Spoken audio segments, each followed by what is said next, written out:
as so I was lucky to go on some fantastic trips that country offers, such as All Star and All American.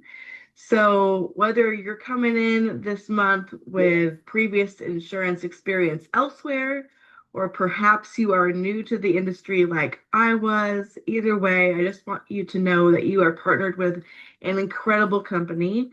You're going to build a business for yourself, but you're not going to do it by yourself. You have a lot of fantastic support between our underwriters, our product specialists. You are going to be in good hands for getting any of your questions answered throughout your journey trying to build your business. Starting with your training experience here with New Rep, with Rob and I and the other trainers you're going to meet this month. We are all here to support you and couldn't be more excited for you. So welcome, welcome, welcome. I'll get into our housekeeping now so we can kick things off today and start this session. So just a few reminders. We would look to be a good teammate together, create a good learning environment. And how we do that is by minimizing those distractions. So right now, look at your phone, make sure it is silenced. I know that sometimes that somehow that gets flipped off and the sound goes off. So we want to make sure that's not going to interrupt you in your learning experience today. Please make sure that you are muted. A moment ago, I did hit the mute all because a few of you were not muted when you entered today, which is not a big deal, but just a reminder that oftentimes when you come into the session, you're going to have to be aware of that mute button and make sure you get muted as soon as possible. So if you are in an area where other people exist, whether it's a co-working office, a cafe, or perhaps you're working from home and so you've got children or animals that could be running through, you're going to want to make sure that you have separated yourself and created a good learning space. As far as engagement, Rob and I really don't want to talk to ourselves, so we ask that you would chime in with answers, with questions, with feedback. I really do believe that a lot of the great learning that happens in these classrooms is when we all share our ideas and learn from each other. So please don't hesitate to participate with us when we ask questions. You can leave your chat on the entire duration of the session. We will prompt questions in there from time to time as well. And you can see what other people are commenting and providing feedback on or answers. When you do speak, we would ask that you speak clearly and articulately. Remain professional, whether you believe you're on or off camera, on or off mute. This is treated just as if you were here in the home office with us. So utmost professionalism is required and expected. So this is the Teams platform. We went over this yesterday, so I'm not going to drain this slide too much for you, but please go ahead, keep that chat open. Right now, if you could, just throw me a reaction so I know that you're awake, alive, alert, and enthusiastic, excited to start this personal line sales and quoting with me. Thank you so much. Appreciate that. So your camera should be on, your microphone should be muted with that slash through it, and that is about it here. Of course, final note is if you do want to speak audibly, you would raise your hand. It'll look a little bit like that. If you accidentally hit that, just click raise one more time and that will lower that. Or when you're done talking, you can lower it as well. Last but not least, our attendance.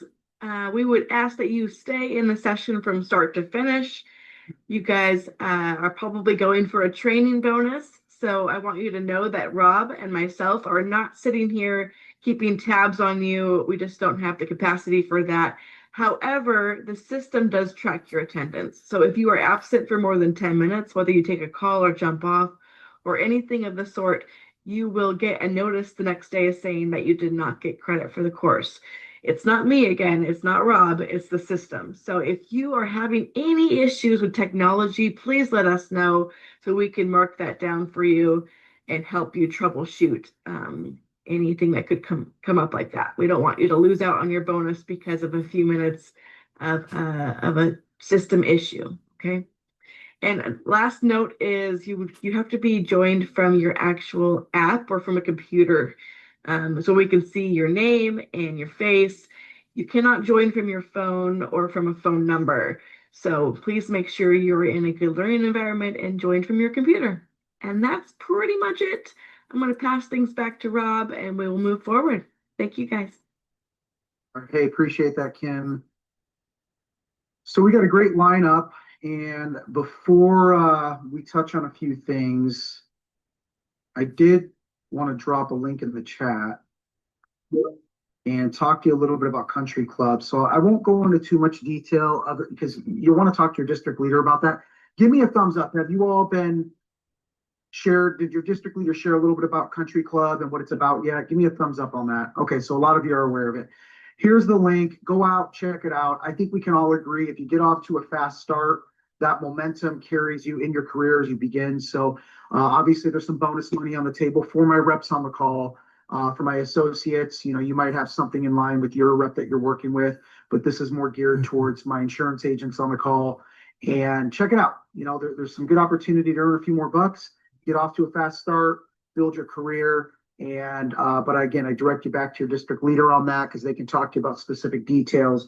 But always a good opportunity there coming out of the gates. You'll see Country has a lot of different contests and things that help you and reward you for the hard work that you're doing out there in your local communities. So today we're going to get into shifting now into today's topic. We're going to get into talking about covering some of the gaps around home, auto, umbrella. And these are things that came up from claims, from underwriting that are commonly missed. And so again, if you got a pen and paper handy, you might just want to jot some of this stuff down. It's nothing too intricate and detailed. It's just things that can slip your mind a little bit. And if you forget to ask, come claims time, it can create a messy situation with the client because they may not have that coverage. So we'll talk a little bit about the personal lines coverage gaps. We'll get into umbrella, which is one of my favorite products. And then we'll give you some practice. Kim will lead you into some activities. And, Kim will have a little PDF. Will be our first time sharing that with you where you can open that up, take a look, a little bit of a scenario, go in, talk with your groups, and come up with some coverage examples that you would recommend. And then at the end, we'll have Kim share the navigator. She'll walk through home, auto, and then an umbrella quote. So let's go ahead and just talk a few things around the auto piece. And before I do that, I actually want to mention yesterday a question came up. Kim was around this is more on the home side. So I think it came up with the valuation. I don't want to get too far along into this until we touch on that. And so we did check in based on our contract with our vendor who helps with that RCT and evaluation. And I'm sure there's some legal requirements with our, Office of General Counsel, et cetera, et cetera. Technically, you shouldn't be sending that out to third parties, just because of that agreement. So again, it's not a rule Kim and I came up with. Again, I think if you bring in your centers of influence and your mortgage lenders and really show them and talk to them through how you come up with and what you do for the clients, it shouldn't hopefully become too much of an issue. You can always work with your district leader and find some other options that might be out there, but that's the actual details we got. Kim, you were out there when that change happened as a rep. Anything you want to share on that or anything I'm missing? Yeah, just back then we freely sent the RCEs out when lenders would request them. But over time, I think what happened there is we had a partnership with that vendor that in the contract language, we are not authorized to be sending out the replacement cost estimators to third parties. So if you get a lot of pushback, you can lean into your district leader on what to do there. But it really didn't come up too much thereafter that for me. So. Yeah. And Kim, I checked on the mortgage lender. Ari's asking about the client. Do you know, are they able to give it to the client or is that just nobody at all? I believe it's a third party situation. So if the client wants to look at it, I don't believe that's an issue. It's their house, right? So, you're just going through confirming details with them. So I never saw that as an issue. Okay. Yeah, and Ari, again, if you want to just double check, you can check in with your district leader or some of the reps there local too. But that's the information we got. So just wanted to pass that along. So appreciate that. And getting back into today's topic, we're going to talk about auto. And the first thing I want to do, and one of the more common things that might come up is recreational motor vehicles. So I'm curious from you, if you have a client that you think has a one of these types of situations, what are some questions you would want to ask and find out? Go ahead and put them in the chat. So we're talking, you're helping me with my home, my auto, et cetera. And you say, hey, anything else, any other type of recreational motor vehicles? What are some things you would want to know if I said, yeah, I do? To kind of help you determine how and if you could even cover it. Yeah, Robert, are they driven off property? Used for any business type? Stacy, that's a good one because that can create a different type of risk. Thomas, who drives? Yeah, Andrew, why asking about the racing? Tell me about that. Yeah, I just think it would obviously be something that would not be a risk if they're taking it to sporting events or racetracks. And obviously there's injury prone and right advertising, things like that, that might not be conducive for our business. Absolutely. Yep, exactly. So you're understanding how it's being used and the risk involved. Yeah, all of you good stuff. I'm just spot hitting these, who will be driving them, how often, all that. All that's great stuff. So you could see some of the questions here. Hey, what do you use it for? Business, pleasure, racing, where is it used? Are you renting it out? Title, who will be using it? I got a couple notes here in terms of if it's customized or homemade, if it's used in racing, obviously, or rented or leased.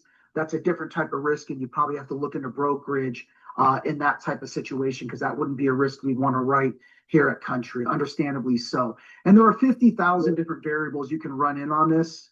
I don't think age would matter as long as it's a licensed type driver. Kim, you want to help with that one on Mikey's question? I mean, I guess some vehicles kids can drive it, but I'm thinking if they're licensed or older, they should be good, especially if it's for road use, like some of the golf carts and stuff like that. But let me know your thoughts. Yeah, I mean, if it's something that all the teenagers are driving, I think that would be a little bit more of a concern for the insurance company carrier. I think that that would be it's more I think more along the lines of how many people are you letting use this. So not so much focused on age, but more so can anyone just drive this? Are you letting all your friends jump in and drive this, at your second seasonal home? Or is this just, you as the operator only driving this around your property? So they're trying to get like it's more like how is it used and how often? Yeah. And I see some where I'm at, they can drive the golf carts around and that's fine. And I'm sure, they're covered under their auto policy and everything's fine. But I see some of the teenage kids, 16 and above driving them. And another element to that, Mikey, I would assume is that's going to change the risk and the cost probably a little bit in terms of how much it would, cost to cover it. So yeah, finding out who's using it is all important. And again, when in doubt, the key thing here, gang, is get the information. And if you're not sure, especially when you're starting off, just take a minute. You've got resources and people you can lean on, whether it's your district leader, maybe another rep, or even Click to Know. And then worst case, right, like the underwriter said yesterday, if they got to step in and help out, if it's a unique situation, they could come in and tell you what you can and can't do with that. So the key here is asking those questions, because come claims time, if you don't do that, and it's like, oh, I didn't realize you had that, and the coverage might be limited or not, not there at all. So we'll talk a little bit more about that. So keep that in mind. This is one that can be overlooked and not even asked. Another one that's overlooked is our lowest, most accurate quote. And Kim, I think I might have an older deck. I don't know why. I felt like this was updated in what I saw. So if you want to update it and pull a new one, we can go ahead and do that. But I'll still talk about this because nonetheless, the illustration might be different class, but it's still the same concept. So you can see when we say lowest, most accurate quote, we're not saying the cheapest and the lowest coverage. You with me on that? We're saying the lowest, but also the most accurate. And this is one that's often overlooked, not only from newer reps, but from even more experienced reps. And that's going to be a stack of discounts that can really set you up in a position to win more business. And if you want to make a mental note or jot this down, because I think it's important when you start quoting people, and this might vary a little bit state to state, but I believe every one of these is available in every state, but you could just double check. You got driver IQ, which is getting that that software. Okay, thanks, Kim, for the note. So this is updated. It's getting the software on your phone and it tracks your driving. Some people may not want that. You may not agree with that, but you still want to offer it and let them tell you no.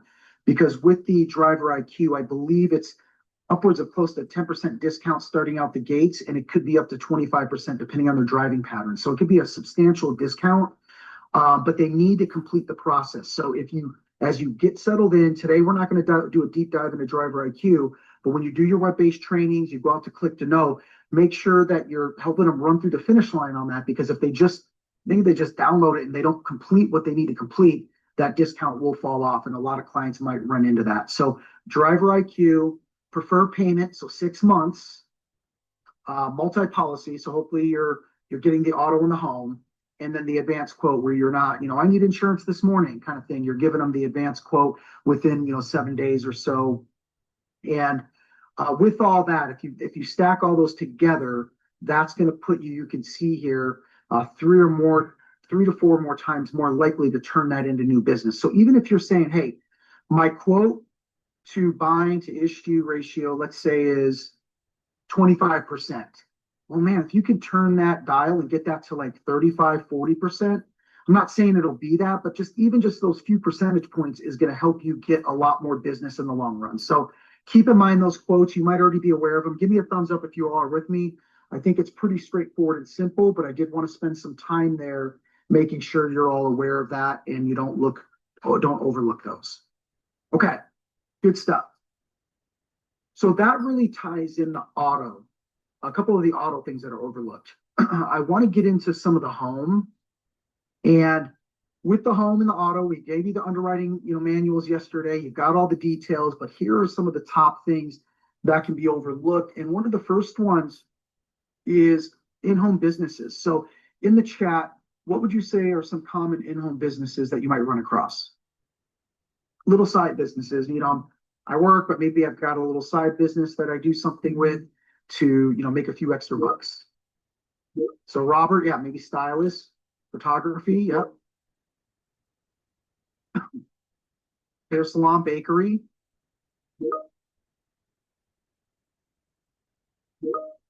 All right, so yeah, it could be across the board, right? A lot of different types of businesses out there.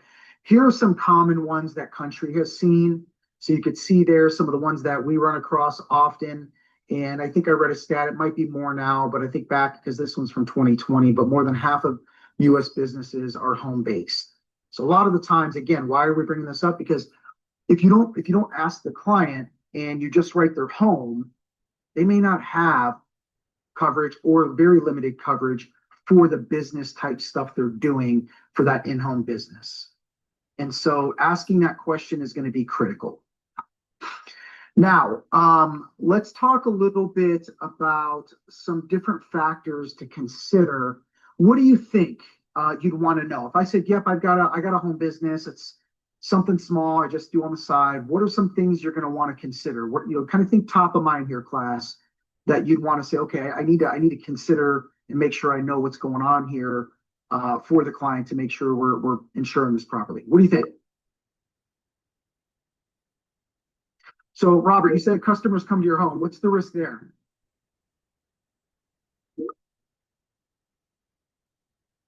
It could be injury, anything of the sort.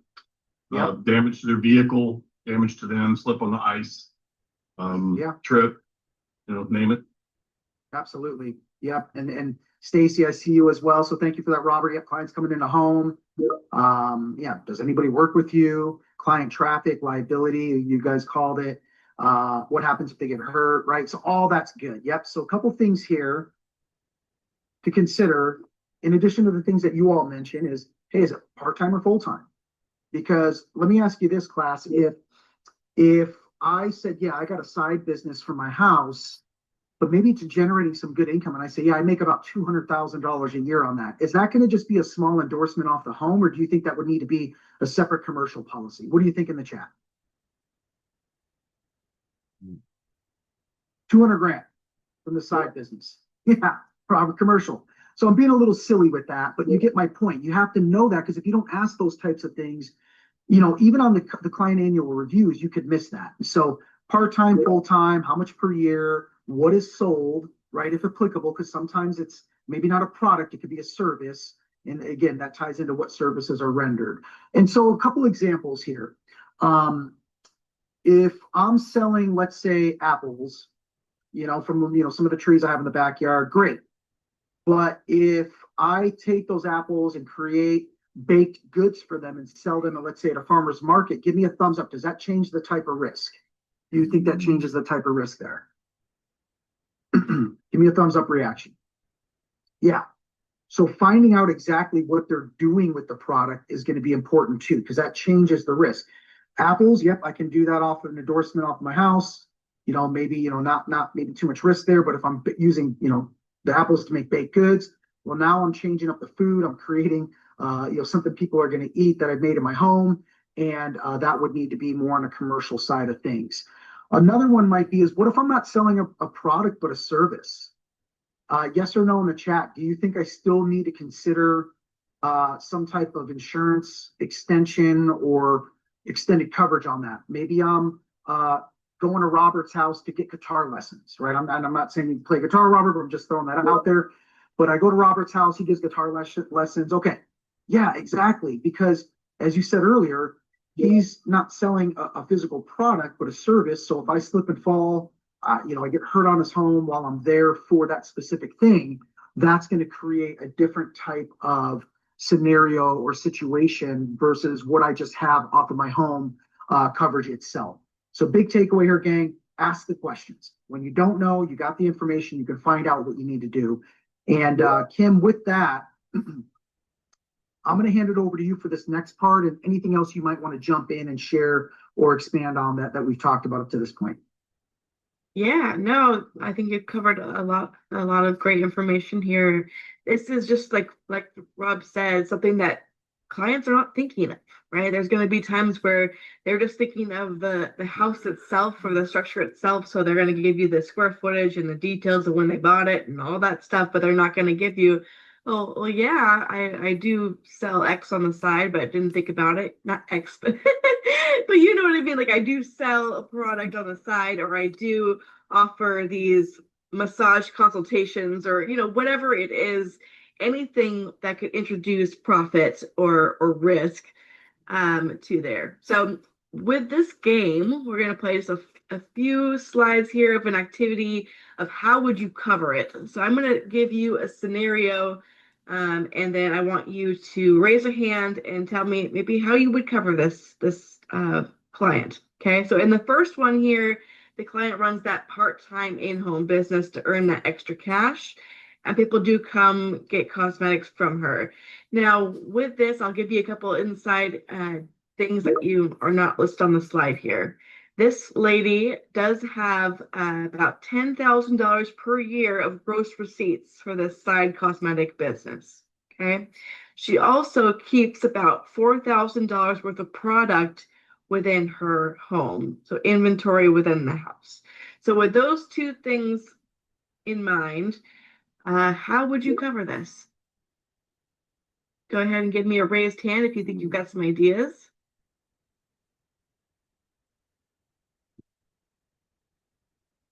And if you are shy and want to use the chat still, that's fine too. Ari, hi.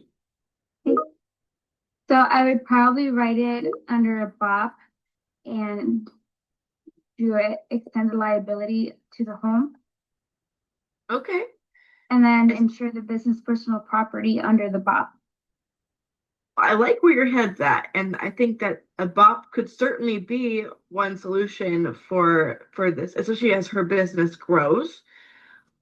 So thank you for that. Tracy's coming in with you on endorsement, and Bill's going with home. So thank you, Ari, for raising your hand first. It is courageous to be the first one of the day to jump in. So on this one of the ways that Country would allow you to do this is actually through the endorsement on the home product line. So for all of those Mary Kay Cosmetics, Thrive Cosmetics, any of those side hustles out there, you can add an incidental business pursuit endorsement on the home policy and add the additional business property endorsement. So the incidental business pursuit is going to allow for that business exposure happening at the home. The additional business property is going back to that inventory that she's keeping within the house, right? So it's not just personal household items there. She's got business inventory. I'm sure she does not have $4,000 in personal cosmetics, right? If she does, that's awesome. But it's more than I can afford for my personal mascara and foundation budget. But if she's keeping that many mascaras or whatnot, $4,000 worth, that is certainly business personal property. All right, so good job, you guys there. Let's go ahead and go to our next scenario. This one's a little bit different. So a home client that works in the IT industry. So he's got a full-time career, but he loves cars. So he runs a classic repair business on the side in his garage. So think about this as far as clients leaving their vehicles there. Some are very expensive. If you are into classic cars here or antique vehicles, you understand that. So he does keep those on his premises for hours at a time. So in this situation, go ahead, throw me a raised hand. Beard oil is spendy. That probably goes back to the last one. Absolutely. I bought my husband beard oil. He's yet to ever use it. He won't use it for whatever reason, but we have it.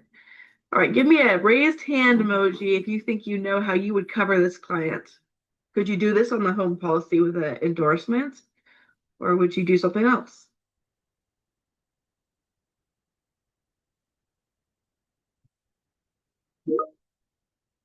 Business. Bill, thank you. Hi, Bill.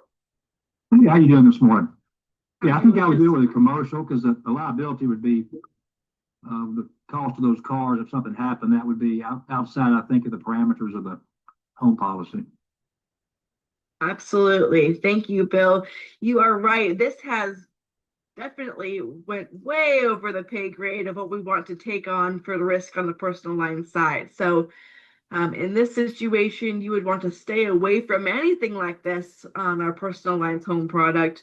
Consider what would happen in that claim situation, to Bill's point. So if an accident would occur because of a result of a repair that he had made and the driver becomes injured, this could be a very large, very messy payout. So yes, you'll definitely want to cross-sell into the commercial package policy on this side. So well done there. You all are spot on it. I see a few answers in the chat that agreed with Bill there on the business side. So, and I think that this would really seep into the CPP side. So our BOPs, as you'll get into in a later session, the BOPs are really for that smaller micro business, usually within our target market, something maybe with 9 or fewer employees.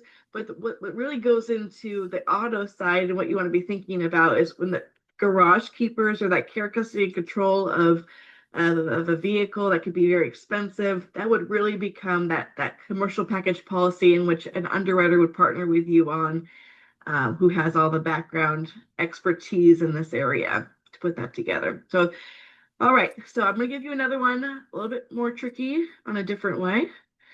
So how would you cover this scenario? This client works in the retail industry, but she absolutely loves social media and she loves to bake. So she records herself baking while offering tips. I think we all know someone right now that probably records themselves baking in their kitchen, right? It's become quite the fad on social media. So think about this. She's taking these videos in her kitchen and she posts them online. And then she gives her baked goods, which include both fresh and processed fruits and vegetables, to charitable entities. So she's not really turning a profit here from what we're understanding. Could we write this within our normal household? Do we need to go to a commercial package policy, a BOP? How would you help this client? You know, Rob, I think I still have a MySpace too. I haven't logged into it in probably 5 years, but I think it's there. Still got the MySpace and the flip phone. I'm not letting go of 2005. All right, I see a hand raised. So is that Jimmy? Jimmy, please come off of mute and talk to me. So I'm guessing I would write it with an errors and omissions but not sure. Interesting.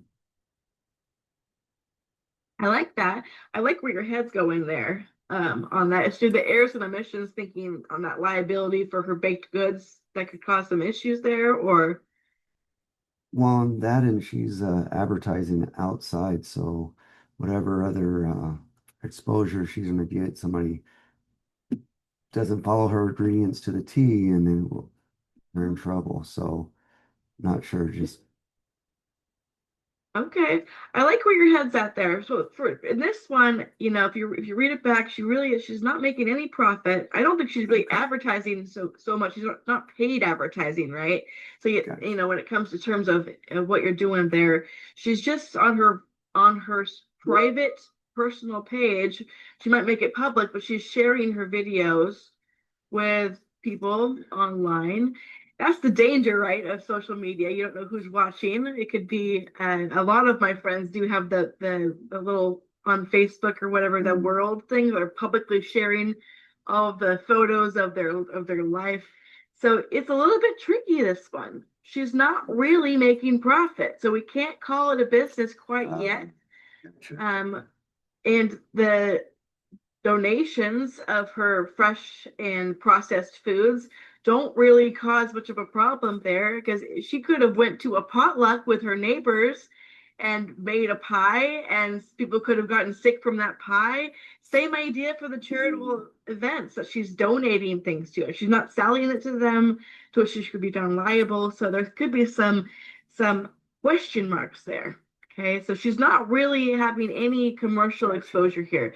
I think the takeaway for this client is to keep in touch with her, okay? Because as things could change with her business, as she becomes more and more popular, the social media videos could start to reap in subscribers, in which case could be paid subscribers.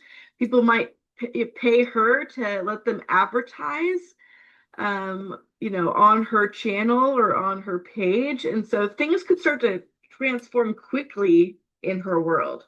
And with that, I would say that's when it becomes, okay, we really need to move this into a commercial space or a business policy. But right now, as it stands, this could be written just on a general homeowner's liability that would cover everything, like a personal liability, perhaps a good umbrella candidate. Okay, additional liability there. But in case those sponsorships become an issue, I would just keep in close contact with her, asking the questions if anything has ever changed on this. All right, that was a tricky one, but you all did very good in chiming in with some brainstorming ideas here. So thank you for that. I think I'm going to pass it back over to you, Rob. All right, hey, nice work, gang. And really, if there is an actual business situation, Kim, correct me if I'm wrong. I mean, there's nothing wrong with the client maybe overprotecting themselves and going with a BOP or something like that, if they don't want the extended endorsements that come off of the home policy. So you give them options. I know that's not so much applicable to that last section there with the social media thing, but the other two there, one was definitely, and the other one was maybe a home endorsement. So good stuff.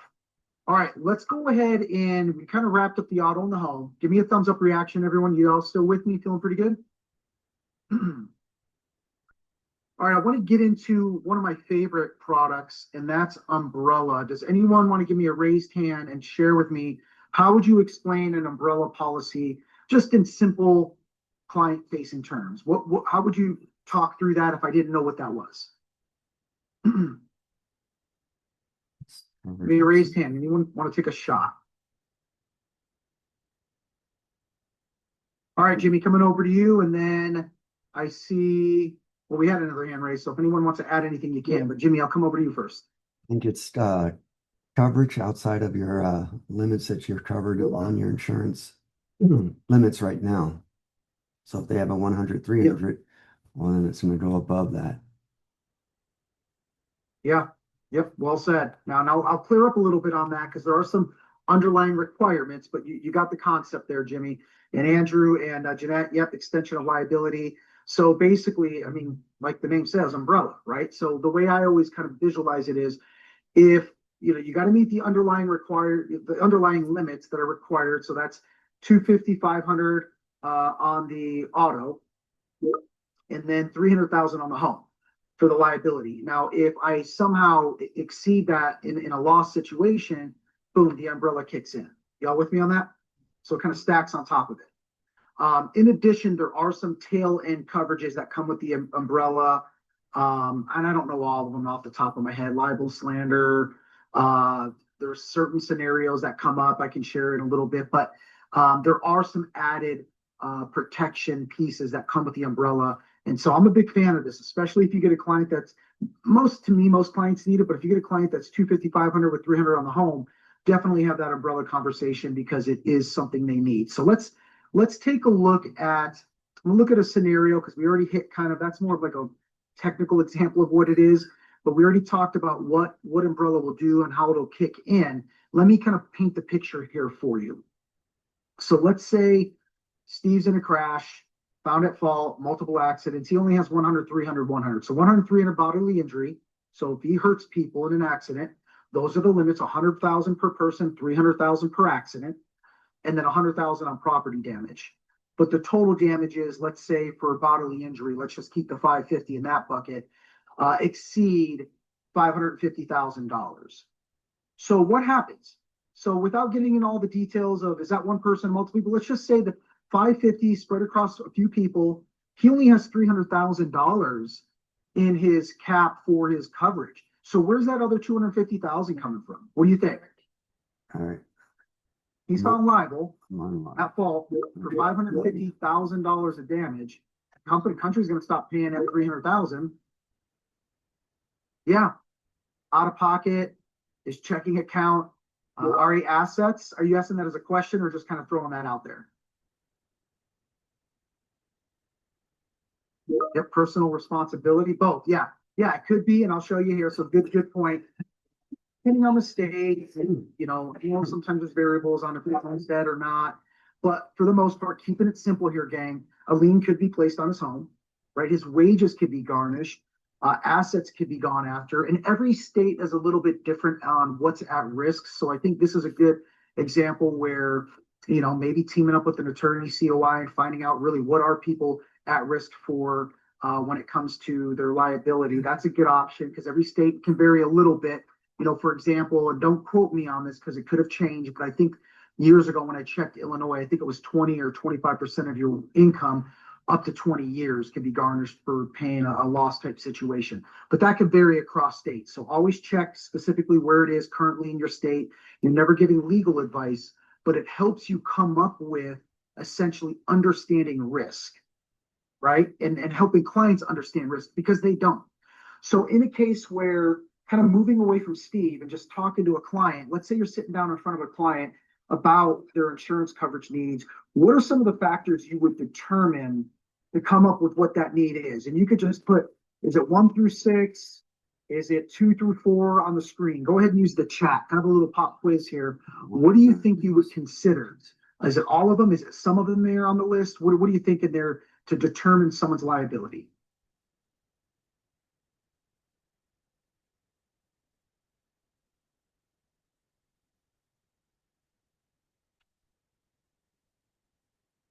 All right, seeing a lot of you type in there, so I'll give you a second.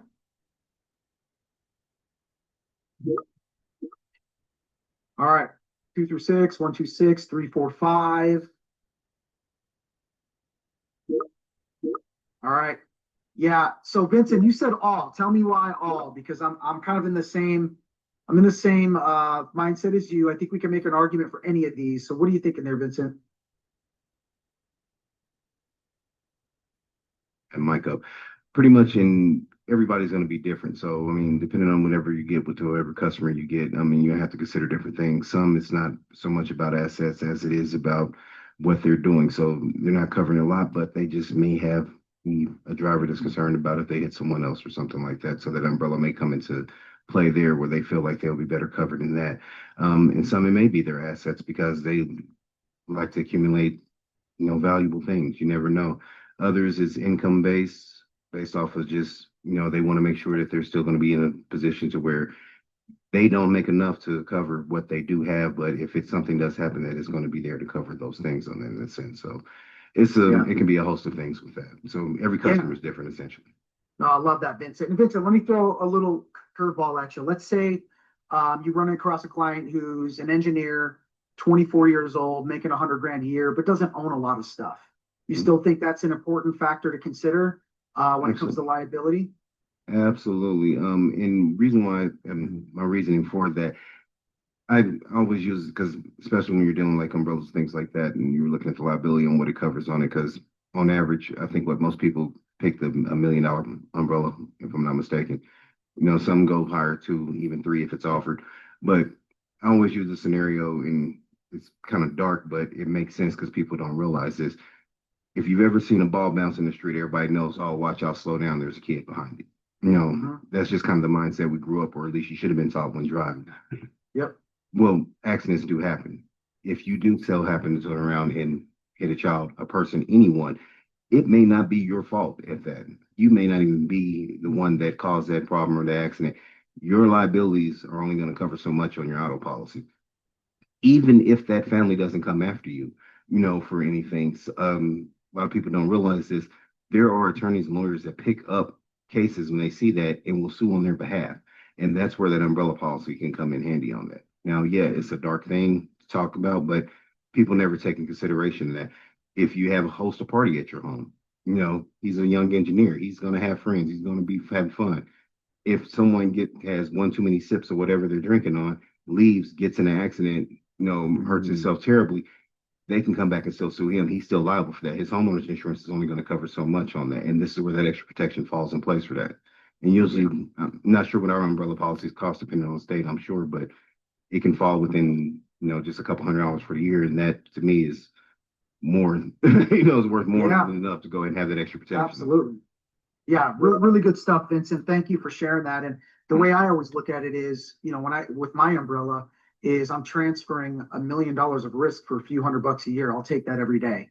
Give me the higher deductibles. I'm fine with that. But man, I do not want to self-insure a situation where now I'm on the hook for $200,000, $300,000, $400,000, $500,000. And so again, all of these are factors you want to consider. And I'll show you why in a minute. But one thing I did want to point out is even finding out their current liability limits, because that's going to allow you to competitively position your offer to them based on what they, what you're offering versus what they have. So finding out what their current liability or just their coverage in general is going to be huge. And so don't forget that, along with assets, income, all that other stuff, just painting a clear picture. And your needs identifier will help you capture all that information, in addition to hopefully you're collecting a deck page when that comes up. But I've had new reps ask me this, okay, Rob, that's fine, but I get all this information. How do I come up mathematically with some kind of reasoning around what I would offer them? So you got a couple different methods. I don't like this method here because total assets minus liability equals net worth. So you could start there, but what are we missing here? I gave Vincent that example a minute ago. If I'm a younger engineer and I got $100,000 of income, I don't own a lot of stuff. What am I missing in this scenario? What do you guys think? Throw it in the chat. Gave you the hint there. Yeah, income. A lot of stuff there. Yep, the income's really what I'm going at. Nice thing, Bill, with our coverage is the legal costs.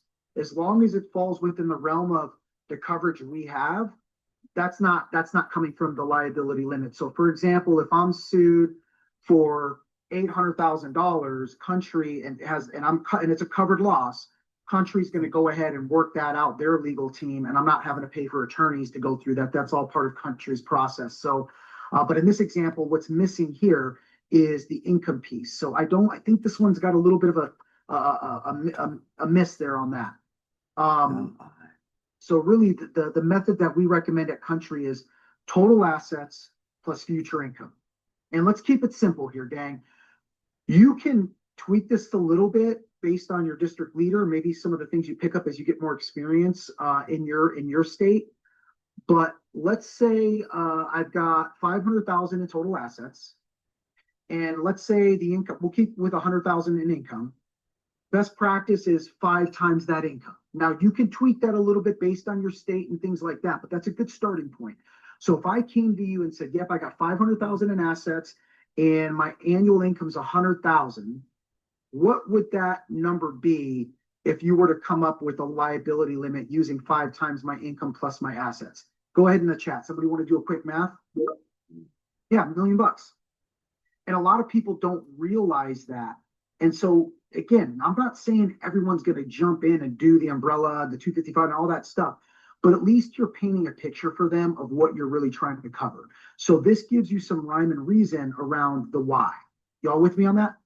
Versus, well, why do I need that much? Well, here's what we're recommending versus, oh, it just kind of sounds like a good number. So total assets plus 5 times their income gives you a starting point on the liability need.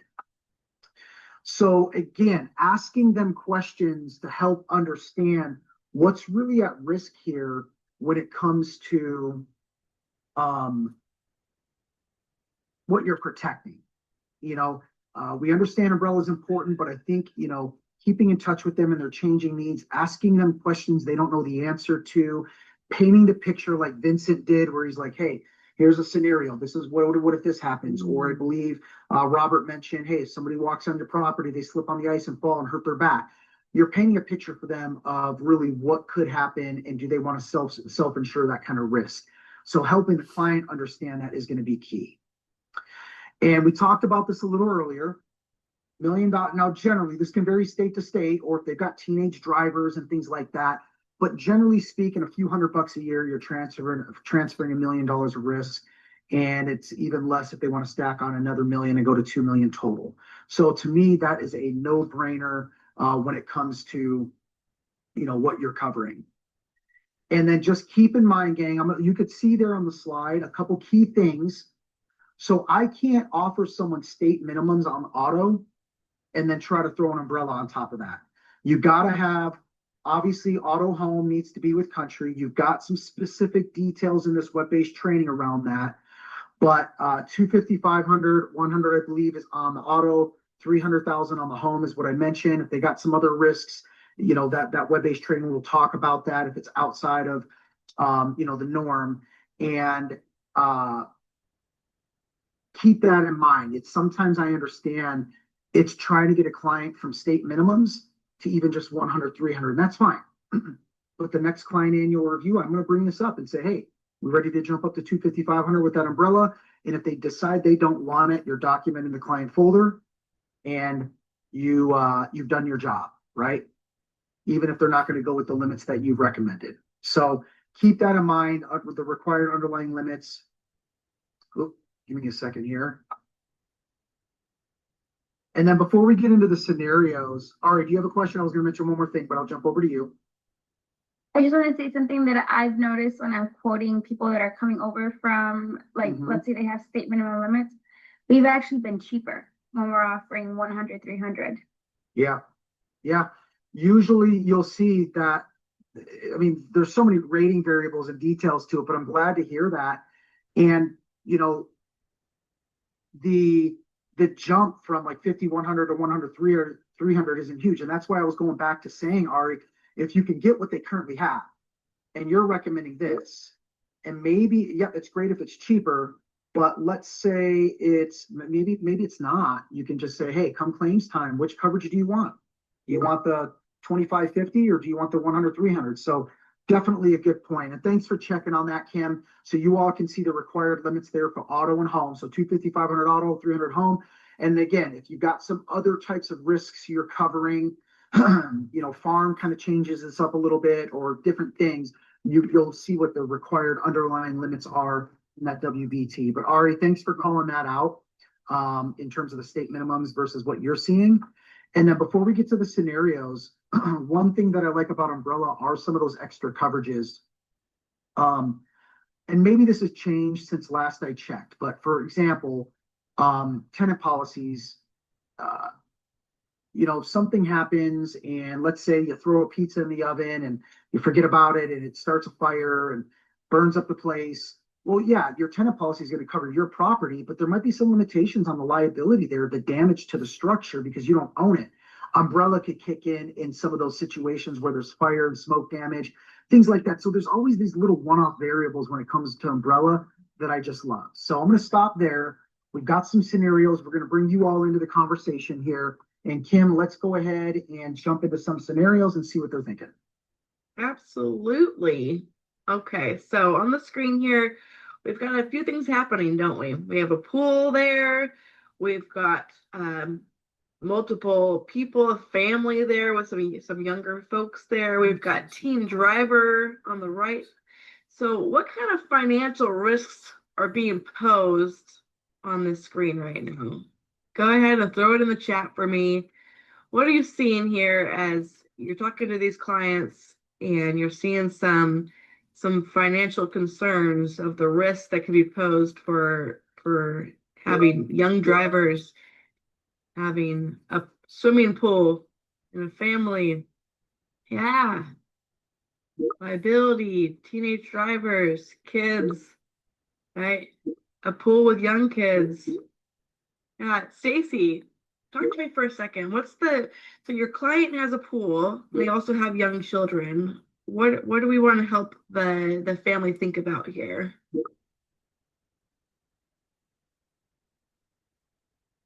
Well, I mean, it just all goes back to, thinking about that umbrella again. The kids are gonna have more than likely friends come over.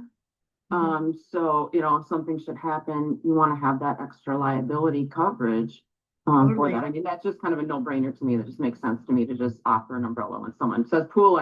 My mind immediately goes to umbrella. Yeah, it's also, thank you for sharing. It's also going to be a question when you're right in the home. It's going to, our system will ask you, is there a pool on the premises? So it's going to be a conversation point from the get-go.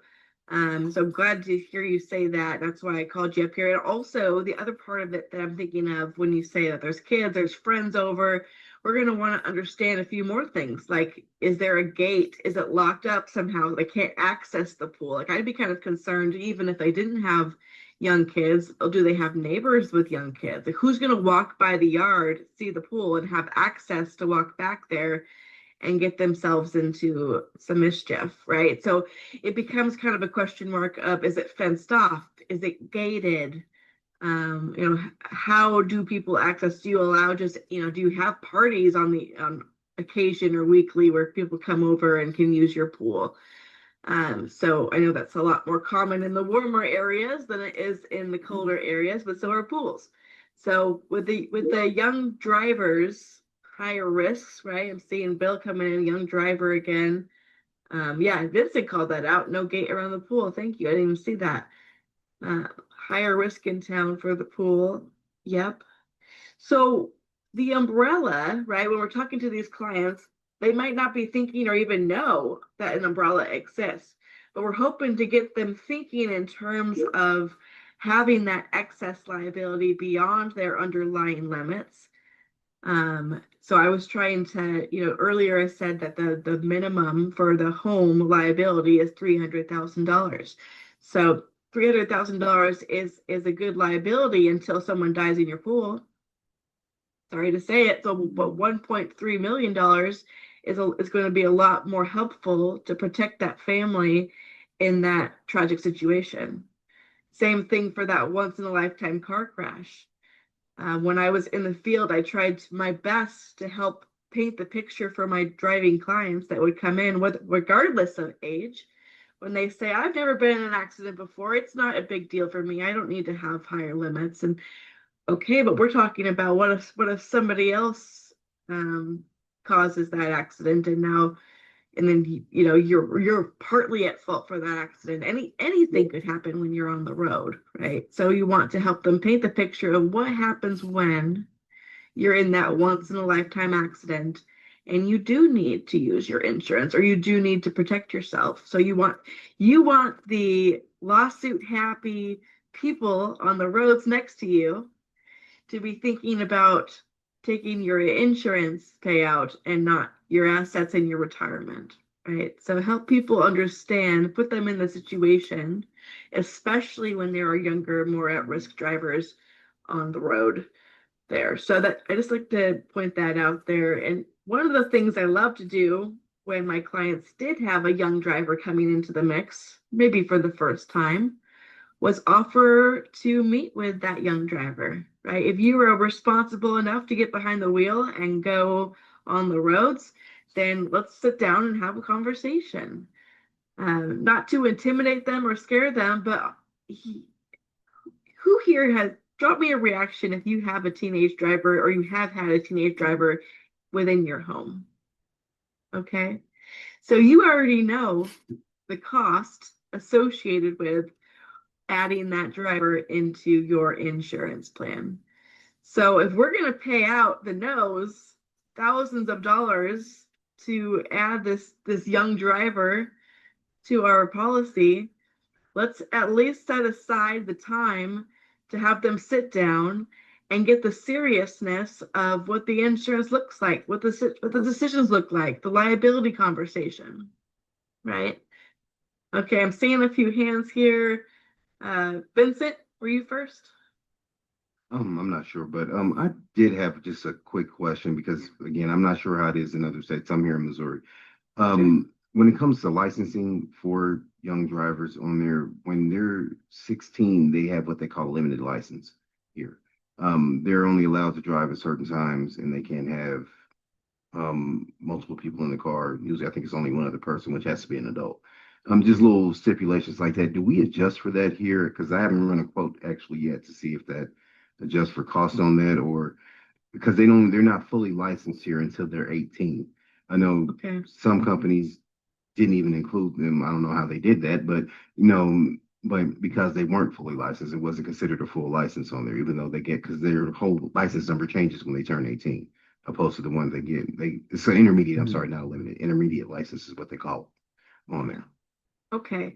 Yeah, I would, well, first of all, because I'm not an underwriter, always defer to your auto underwriting guidelines there. Okay. Or your district leader to start off with what the rules are in your state.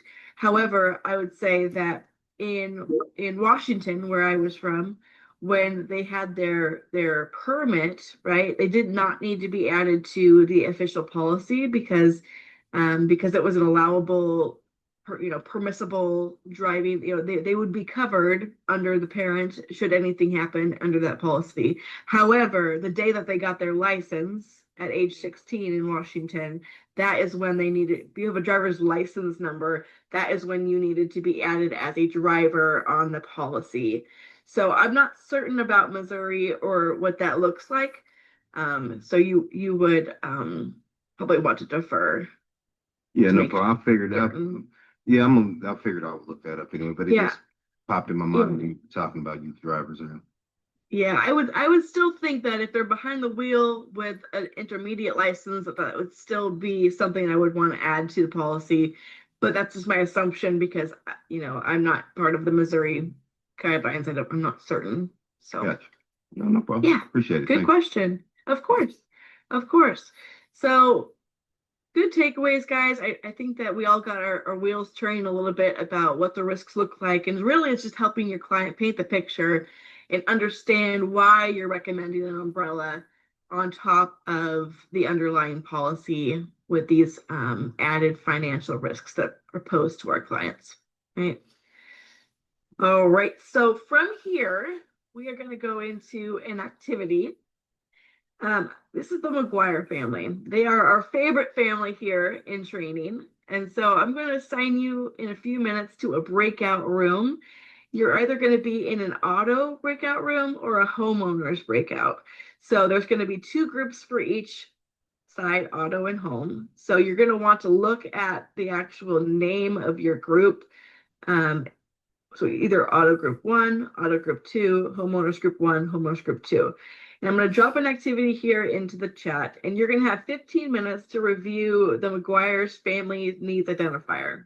And you're going to help with your group talk together, collaborate, and develop a recommendation using the PDF that I dropped here in the chat. So I want you to be thinking about what you're going to recommend, looking at their assets and income specifically on the needs. We do give that to you in the needs identifier. So you're going to want to put on your insurance rep hat and put together some recommendations for this family. Taking a look at what the scope of their needs are. So I'm going to put this PDF in here right now. Do we have any questions? And Rob, as I drop this in, what if Yeah. you see any I'll just add questions a come few up? things. This is your first breakout. And so what we'll do is we'll start the room and you will all get pulled into a separate, smaller virtual room. You don't need to close out of this one. Just let the system do its thing. And then when Kim will bring you back, she'll give a heads up, hey, 2-minute warning. We'll bring you back and you'll get a little notification bringing you back in 10 seconds. And then it'll automatically bring you back to this room. So I just wanted to clear that up a little bit, Kim, just so they don't close out of this meeting or get mixed up. So let the system do the work for you. You can come off mute, talk in your small group of 3 or 4, collaborate, pick a spokesperson to come back and share what you came up with, right, Kim? We want them to do that.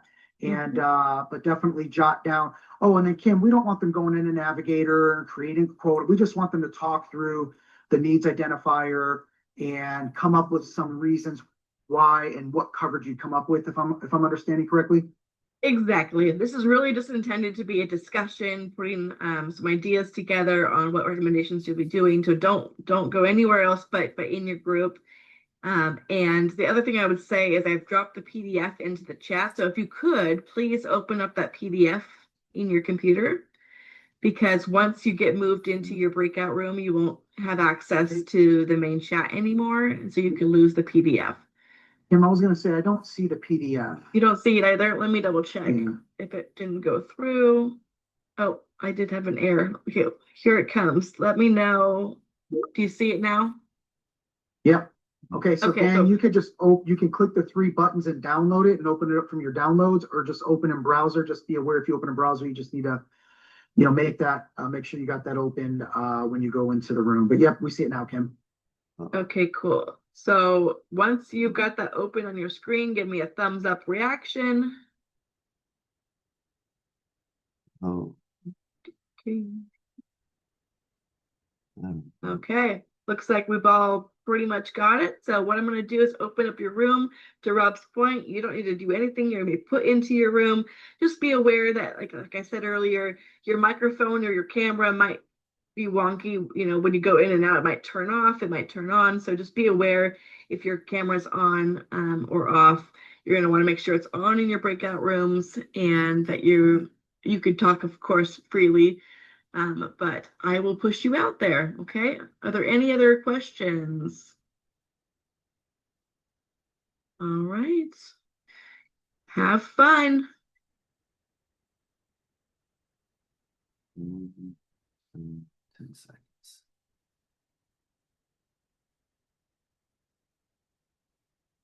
It takes a moment, but you'll be going. There you go.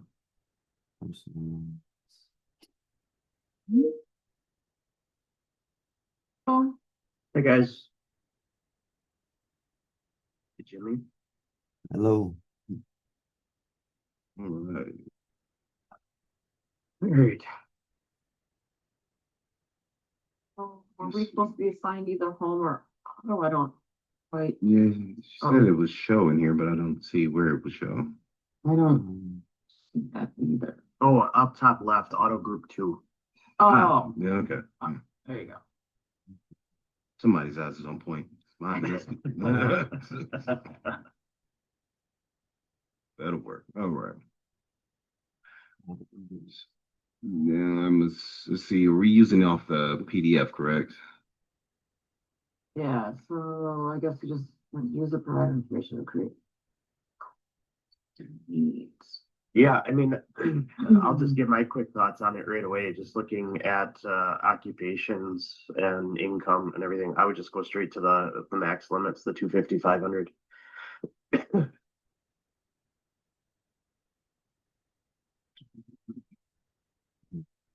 34, 2 dependents, yeah, 2 kids, that makes sense. Right.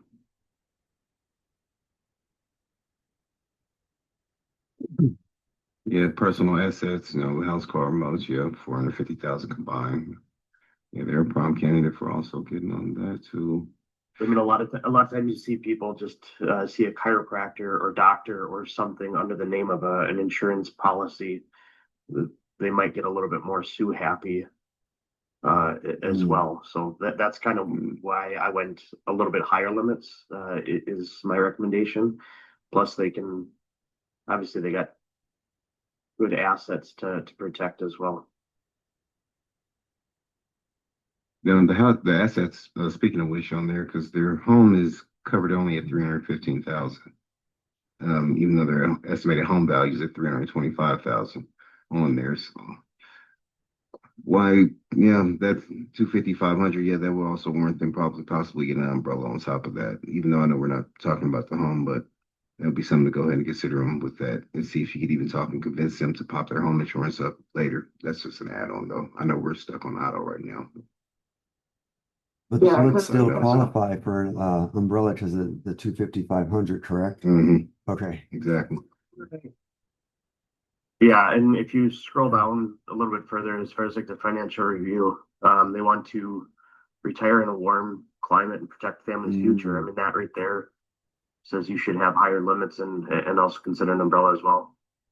I mean, they got saving money for college, retirement, Right, they financial wanna security. save that, not lose it. I mean, everything that they're saying says we want protection. That was a great point, Andrew. Yeah. Home contents 57, yeah. And they're gonna get Absolutely. into. Getting insurance too. Yeah, young kids, 8 and 6, so they got plenty of time to save, but you don't want to see that go down the drain.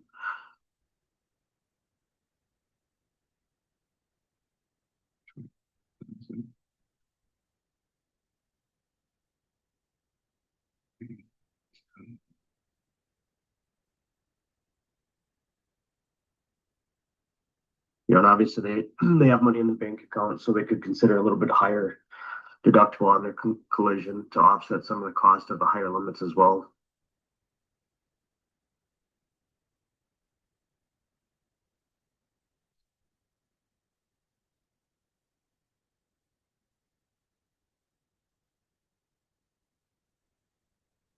So what is she, what do they actually? So I guess I'm a little confused as to what they actually want from this.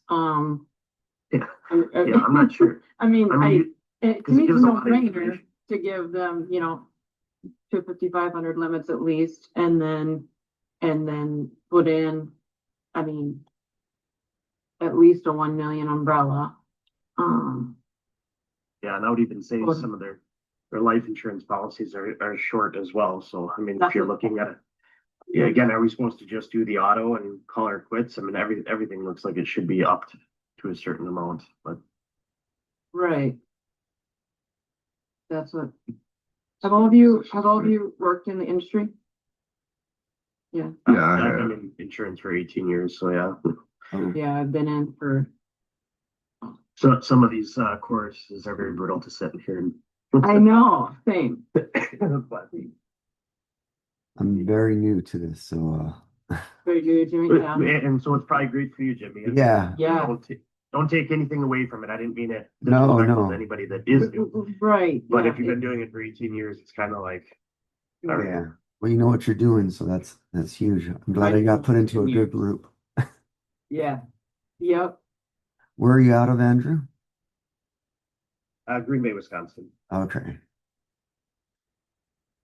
I'm in Madison, so Madison. Yeah. that's the area. Mm-hmm. Man. Is everybody here out of Wisconsin? Well, you said you were in Missouri, right? Vincent? And Kansas Jimmy, City. where are you from? I'm in Bend, Oregon. I was born in Missouri, Okay. though, Vincent. Oh, okay. All right. Man, we've all spread. I'm sorry. Vincent, have you been in the industry too? Yeah, what is it now? 6, 7 years, somewhere around that. Yeah. So, yeah, it was a good move. I will say that. 'Cause prior to that, I was in the auto industry. I was in sales and that forever, it seemed like. But yeah, Mhm. yeah, at some point you realize that, you know what, no matter how much stuff you sell, people got to insure it. So that's probably where the better part is.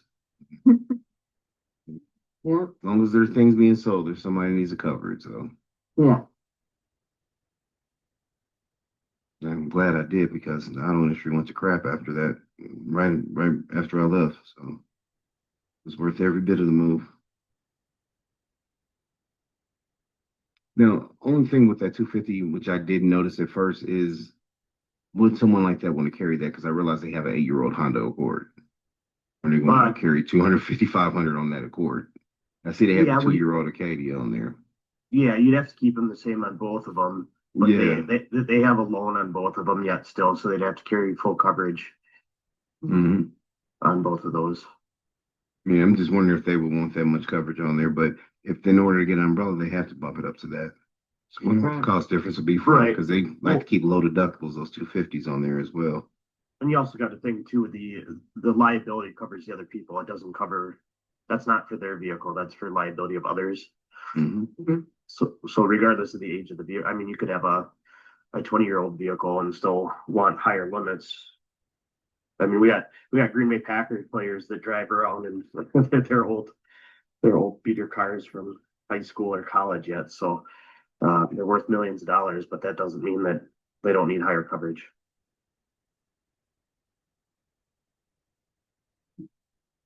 So in Jimmy, I don't know, like with Oregon, so Wisconsin, especially like up where I live, when you're talking these umbrella policies, everything seems to be real focused on like young kids and families and stuff. We have a lot of bar league, softball and baseball leagues and stuff around here. So even when you're talking that engineer that might be 24 years old, living in an apartment or something like that, he still may be playing a sport of sorts. And I've actually been part of a claim that somebody was pitching the ball. The batter hit the ball and it came back and smacked him right in the eye and shattered his eye socket.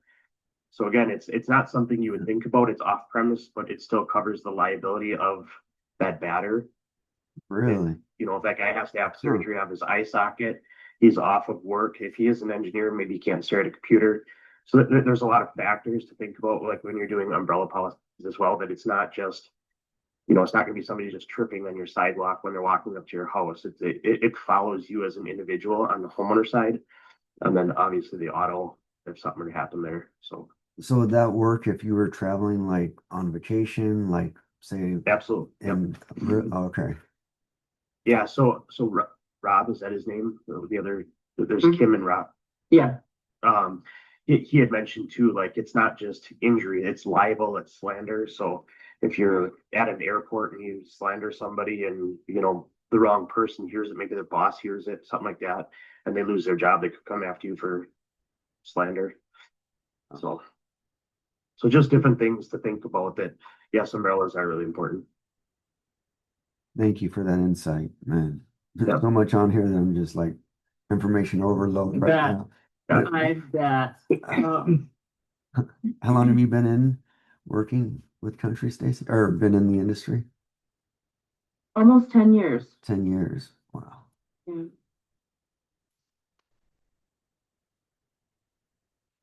Yeah, so I worked for a couple different companies. Started with American Family for several years, and then they did a whole restructure and let like 200 and some people go, and gave us a severance package and say, so be it. And then I worked with AAA was my last company that I was with here. I just switched from them to when Country Financial found me and said, you know, hey, you want to try this? And I said, well, I will. You know.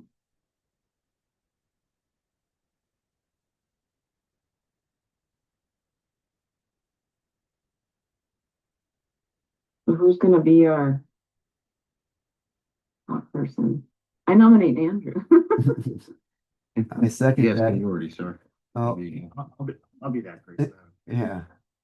I'm just fighting a cold, so I don't know if you guys can see me on camera, like when we were listening to the presenters, but I'm constantly like coughing and Oh, no.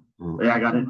So I don't know if you guys all started on June 1st or when you guys started or whatnot, but I was perfectly fine until Saturday, and I woke up Sunday morning just I don't know if it's the wildfires that are affecting allergies and stuff because I was outside all weekend, but Would be. Yeah. Out here, it's been real bad. Yeah. Yeah, well then, I mean, I'll just kind of quick go through like my thoughts just in case. It says auto group 2, but so I don't know if we're just supposed to be focused on, but if you guys agree or want to disagree or, let me know. But I mean, again, I think because their occupation, somebody see, like I said, see chiropractor or doctor, they might be a little bit more sue happy. Right. And everything that you see on the pages for like their financial overview is they're telling you protection. They want to retire, they want to move somewhere, they want to save for college, all of that. So higher limits to protect their assets, their income, future income, all of that stuff, and allow them to keep saving for their kids' college futures. If the cost is a little bit higher than they wanted to, they could move the deductibles up a little bit because That's exactly what I was just gonna say. Yeah. So, and then if they require us to go more into detail, I looked at the homeowner stuff. I mean, I think the coverage limits are fair minus the liability. Again, same concept. They bump that up to 300,000, get a small umbrella policy, to protect your future. And then I would even go as far as looking at their life insurance, saying, hey, if this is everything that you want to protect, you don't even have enough life insurance to cover future income if you were to die to protect your spouse, which is one of the comments on the later pages. But so even higher life insurance coverage for each of them just for college savings for their kids alone. And then, I mean, disability, we could go, I mean, that's a whole different realm. We have 60%. You can get higher disability limits. I don't know if they need that or not, but obviously with the husband, he's kind of I shouldn't say husband, excuse me. The chiropractor is the breadwinner. So Right. maybe a little bit, if they could get a higher disability limit, that might be a little bit more financial security for them as well. But that's my elevator speech of what I would recommend. Mm-hmm. Yeah, I totally agree.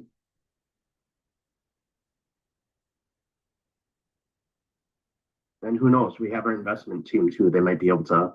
That's what I was gonna ask you, to cross-sell more into the investment side as well. Yeah.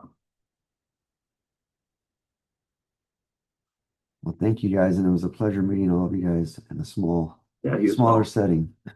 You as well, yeah. I got, man, probably don't have many of these right here, huh, Andrew? I've been taking notes like crazy from everybody. Yeah, I Oh. have notes that I started, and it really is just the name of the sales trainings. Oh, geez. Here we go. Well, good for we too. Hello. Rob, I'll let you do the debrief with our groups here. That sounds good. And hey, gang, do me a favor. Make sure you got your mics on mute. So anytime you come back from a breakout, it might leave you off of mute. So again, that background noise, just kind of walking us through some of the technical stuff here as you do some of these things the first time. All right. We're going to jump over to group 1. And it doesn't need to be a long, in-depth explanation just because of the nature of we got 2 groups. So we want to save a little bit for the next group. And I'm going to start with I'll actually jump down a home first. So I'm going to start with my first homeowners group. We had Ari, Christy, and Steven. So one of you want to be the spokesperson and just share a few key things that you discussed and came up with on the homeowners, maybe a quick 1 minute or so debrief. Good morning. So I'm going to be our speaker for our group.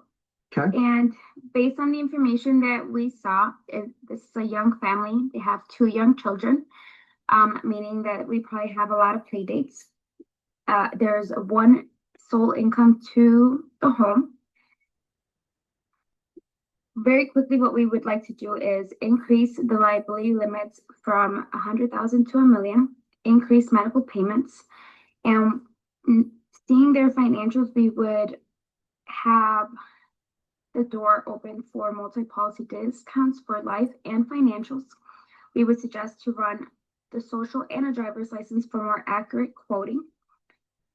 We would also, they currently have a low deductible, which is at 200, I think, or 250. We would increase that to possibly 2,000 to help with the cost because the valuation is not correct on the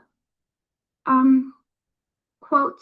So we're gonna go from 315 to current value for rebuild. And we would also ask if there's any recreational vehicles, if dad that is a business owner, if he has any signage on his personal car to offer an umbrella as well. Okay. I just looked really fast and I think that's it. Yeah. No, that's quite the list. Let's give that group a hand, and Ari for jumping in. Nice work. Yeah, a lot of good stuff there. And I like that you talked about the liability. There's some different things you can do with that. You know, you mentioned $1 million on the base policy. You know, that's great if you bump, because even on the auto, you could bump them up higher than the required minimum for the umbrella. So you bump that up and tacked on the umbrella. So a lot of coverage there. Again, client may not want all that. One good thing too, to not forget, gang, I believe Kim talked about this yesterday on the dwelling. Sometimes those percentage deductibles can save a lot of money if a client's willing to take on that lower end risk. So 1%, 2% deductible, they just need to understand what that means.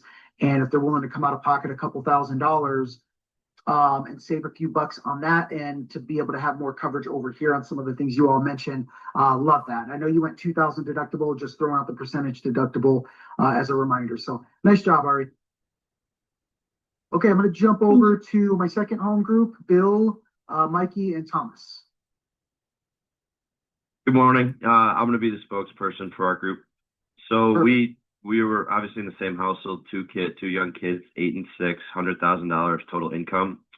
So our first pitch would be to raise the house liability from $100,000 to $300,000, and then raise their car liability from $250 to $500.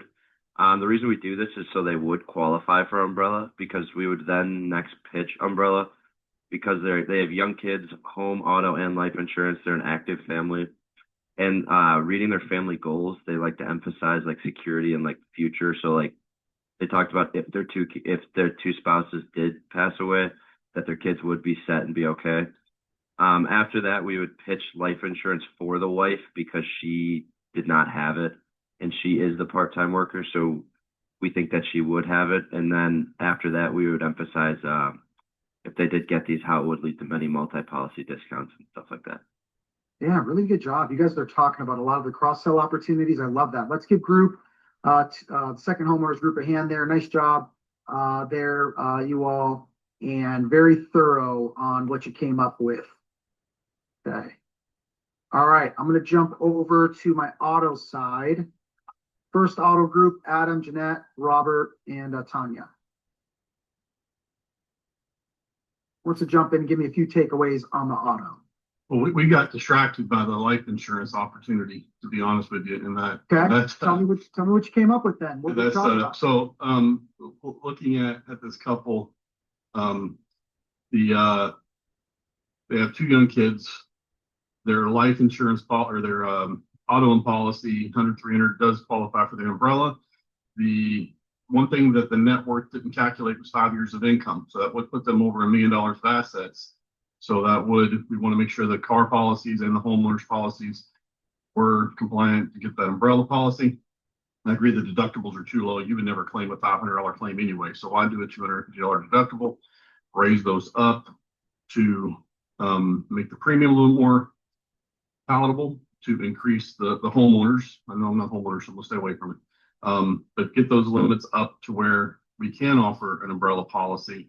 And yeah, for the kids, for the life insurance side, I'm going to write a policy on the kids to have some future income. I'm going to write a term perm life on Stephen and probably her as well.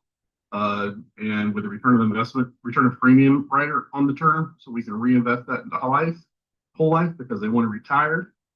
But yeah, the car, we would also make sure the medical was increased. Back to it. We have a loan, common collision. Yeah, just change the deductibles. You can talk about raising the liability limits with the umbrella policy on there with the homeowners. You're going to get some multi-policy discounts, increase the deductibles. That's where we were looking. We did get distracted by the life insurance opportunity. That was that's really good, Robert. I love that. And you guys are all looking at it holistically, and that's the point of these exercises, is to get you away from just doing some practice quotes to looking at it a little bit more holistically. And I think too, as you get more familiar with the products, I mean, there's some things I could nitpick in terms of, well, maybe you can't do this or you can do that. The system will put the parameters on that. Like last I checked, maybe it's changed, but if you do a perm term, a split, let's say whole life with a term rider, you can't do the return of premium rider on that term within the perm term. So I know it can be confusing, but what you could do is split it up. You could say, okay, let's have a standalone whole life and we'll do a standalone term. So those little things you all will pick up on. But Robert, I like your group's logic and thinking through things. And conceptually, I think you all are spot on. So nice work for my first group there on the auto side. Last auto group, and then we'll take a break. So hang with me for a few minutes here. Andrew, Jimmy, Stacy, and Vincent. Who wants to come in and bring us home here and give us a few takeaways on the auto? Yeah, so I'm going to jump in and be that guy. Perfect. I'm not going to beat up kind of everything that everybody else said. All great points. So I'll just kind of touch on some additional above and beyond those. Obviously, we talked about the driver IQ discounts. That might be something that they weren't offered to help lower costs there.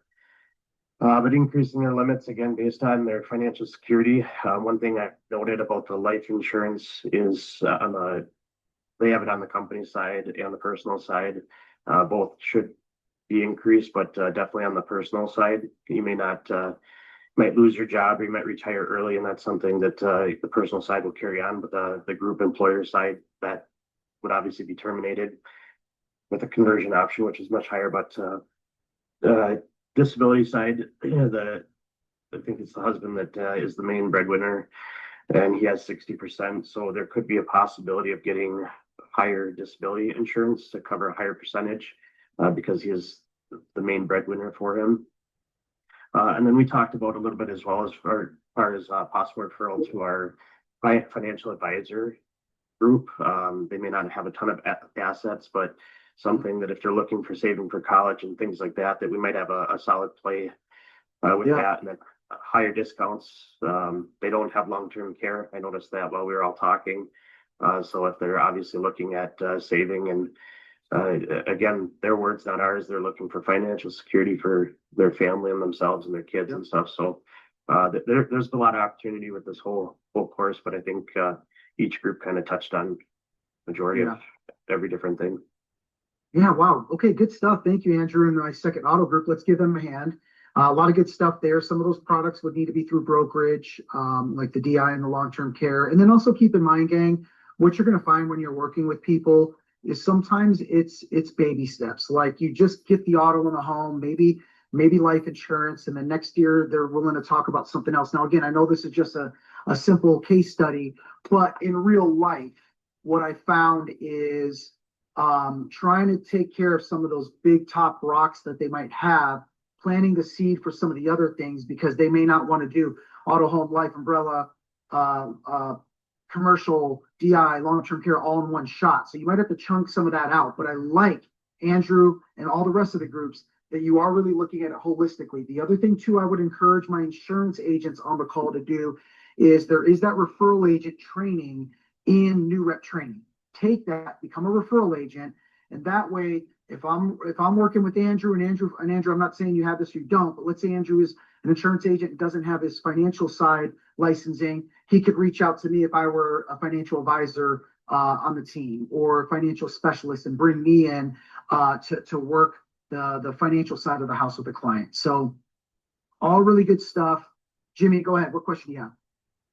So do you have to pick one or can you pick multiple or how does that work? Because So for the referral agent one, or Yes. is that what you're asking? Yes. Referral agent and how to, I think that comes with natural relationships and who you connect with. I mean, Kim, you were out there doing it and in terms of when that program was in place. So I would say if I were in your shoes, you get the referral agent agreement that allows you to get, some type of financial aspect to it. I don't know all the details there in terms of referrals, but find someone you trust, someone you work well with, and you could do some joint work, so to speak, where they handle that side, because you don't want to cross the line, everyone. Just be careful with this, where you're giving financial advice or doing things that you're not licensed to do. That's where you can bring in that financial advisor. So someone in your office, you also have financial specialists in each market. that can help with some of the bigger life cases and even some of the retirement stuff. But you would still need to bring a financial advisor in for the retirement stuff. Kim, what am I missing on that? Anything in real time that you could think of? Yeah, I would just say, for me, what happened was I had kind of a mentor agent in my district or my agency to where he was financially licensed, but he was also really helpful to me as a human being, being new to the industry. Whenever I had a question on the system or an underwriting concern or something that I just needed a quick answer on, he was there for me. And so it became an organically simple relationship for me to want to reciprocate and throw business his way as the referral agent. So I would just say, get to know those that you are working in the same proximity with, find out who's financially licensed, and if you could seek mentorship or advice from people that are that have done this for longer within countries, they know a thing or two. So just lean into those relationships, and it'll organically happen over time. Awesome. Thank you. Right. Good stuff. So Thank you. yeah, no problem. Should we go to our break now? Yeah, let's go ahead and do that, Kim. And then I guess at the end we could drop the resources. Are we good with that? Want to? Yeah, Okay. that sounds good to me. It's 10:32 now. How about we come back at 10:45? That's a good break there. Is that too long, Rob? No, are you guys good with that? And we'll come back and do the demo because we're going to be doing a system demo where you're going to be sitting and watching quite a bit. So let's give them a long break. 10:45 Central Time, so 45 after wherever you're at. We'll see you all back in a few minutes. Yep. A reminder, don't close out. Just stay right here, turn your cameras off, and we'll see you back at 10:45 Central. And you've taken some of the web-based trainings that walk you through the quoting process, but we thought it would be helpful to watch someone navigate it in real time so you can see it in action. And I'll do my best to share some tips and tricks with you. So feel free to take notes and ask any questions along the way. I'm going to have Rob monitoring the questions for me as I share my screen here. So I'm going to put my screen up, and then Rob, if you'll be so kind to tell me when you can see my screen, and we'll be good to go. So just one moment.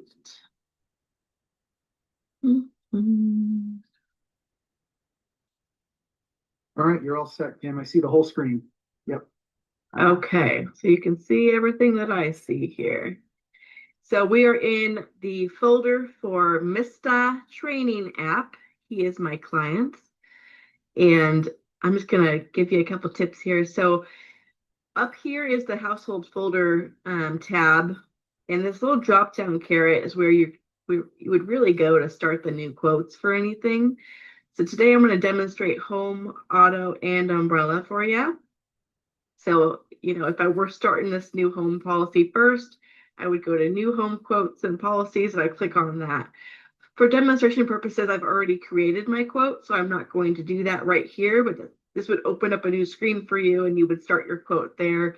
Same thing for auto, but for right now, I'm going to come back down to the household folder and I'm going to scroll down to, so there's the overview here, your products, and then your work in progress. So this is where everything I've already started on my quotes is already opened right here. So for going with home first, I go down to the property line of business. So you can see here, you're going to see the client's name, the line of business, and when you were last in that folder. So I can see all of this was done yesterday. So property right here, quote pending, there's the address. So if you've got multiple work in progresses going, this is how you can differentiate where you're headed. So I come over to actions, another drop down caret there, go into edit. That's how you get into your existing home quote. Going to take a moment to load, and once it pops open, this is what it's going to look like. So you're going to have your policy information, starting with your effective date. If you are licensed in multiple states, when you create that new home quote, you'll be able to pick which state you're writing your business in. This client, Mista Training App, is located in Illinois. So that's where we have started our journey here. So as I met with him, the effective date, just say he wanted everything to begin with on the 15th of this month. So I'm going to go with the 15th right here. So long as we are going through here, you'd have your information here. You choose your policy deductible. So as Rob was saying a few minutes ago, your clients are going to vary in their risk tolerance on how much out of pocket they want to go when they do have a claim. For homes, I generally see anywhere from 1,000 to 2%. I had a realtor that would write a $10,000 deductible on his home to keep the premium as low as possible. There's 0.5% here, but most commonly what I always saw was either a $2,000 deductible or a 1%, right? So in this case, Mista Training App was okay with having a 1% deductible, meaning that Country, his insurance carrier, would handle the 99%, right? He's only handling 1% of his responsibility there. If you ever have a question on something, I want to point out these little question marks right here. You click on that, it's going to give you information, walking you through what your options are, some definitions, some great information there. Okay, so as we peruse down here, for quoting purposes, I have postponed the credit report. You could do that if you and your client are not ready to do this. However, if they want an accurate quote, I would not postpone this credit report. I would want the most accurate information. All right. He's got excellent credit scores. The notice of information protection is going to be a notice that gets printed out every time you do a quote estimate. So you can go ahead and check that box knowing that you're going to give that to your client when you go through. Okay. So that's okay. You're going to get things that pop up all the time. So don't be alarmed when you get a pop-up ad or error. So this is my residents and owners screen. By the way, over here, this left-hand tree, this is also a quick shortcut. So if I wanted to jump to the additional interest to add a mortgagee, for example, I could do that. Or if I wanted to jump down to the premium summary, I could do that as well. If you get kicked out or have any issues, I'm seeing a couple notes here, you're welcome to pop out and pop back in. Just do it as quickly as possible so you're not missing time in the meeting. Okay, so moving forward, so if there was more people to add here, I would do that by clicking the add button. But for right now, I'm good to go. If you hit edit view in the resident here, you'll be able to add the social security number. The one thing I want to point out here is that for quoting purposes, you still don't need a social to quote. But depending on your state, you probably do need the social security number to submit the new business now. That was a recent change that came through in March. So if you have questions on that, of course, refer to your district leader. That's just a policy change here at Country that we have to have the social to take on the new business. Hey, Kim, looks like we have Yeah. a raised hand. Sure. So Andrew, you said question on credit. Go ahead. Yeah, so running the credit, I saw you can postpone it and whatnot. Do you, and I know that probably the training answer, but the real life answer as well. Can you actually run these reports without the social security number? Sometimes they will pull back just based on name and address and all that. So is that something you can do while you're quoting to see if it does pull back, running it without before you ask social, and then gather the social at if A, it does not come back, and then B, if you need it to bind the policy? Certainly. So the social security number piece of the equation is new for us here at Country. We didn't always require this to submit new business.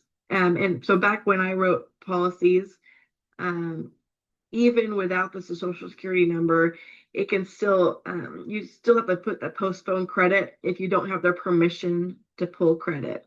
Now I will say it's a soft pull, right? It's the insurance score. So it's not the same thing as when they're going through with a lender and doing a hard pull for their credit. It's not going through FICA and Equifax and all those things. It's pulling the soft credit, which is more of a look at their insurance payments and things of that nature. and trying to get a feel for their use of their insurance. So it won't affect them in a home purchase or anything like that, because obviously we have to do the insurance while they're purchasing homes and doing things like that. So I just wanted to first, in the middle of your question, explain that. But you can certainly give a quote without a social security number, and without running credit. Okay. So that's part of it. Some of it, and maybe Rob can speak to this, but the clue report, isn't that what pulls mostly the information on that address and maybe what's going on behind the scenes for claim history? Yeah, yeah, that clue will pull some of the prior claims and stuff like that. And so if you're looking to just give them an idea, right? That's the point of, like, you can quote without the social security number. And we talked about the waves yesterday.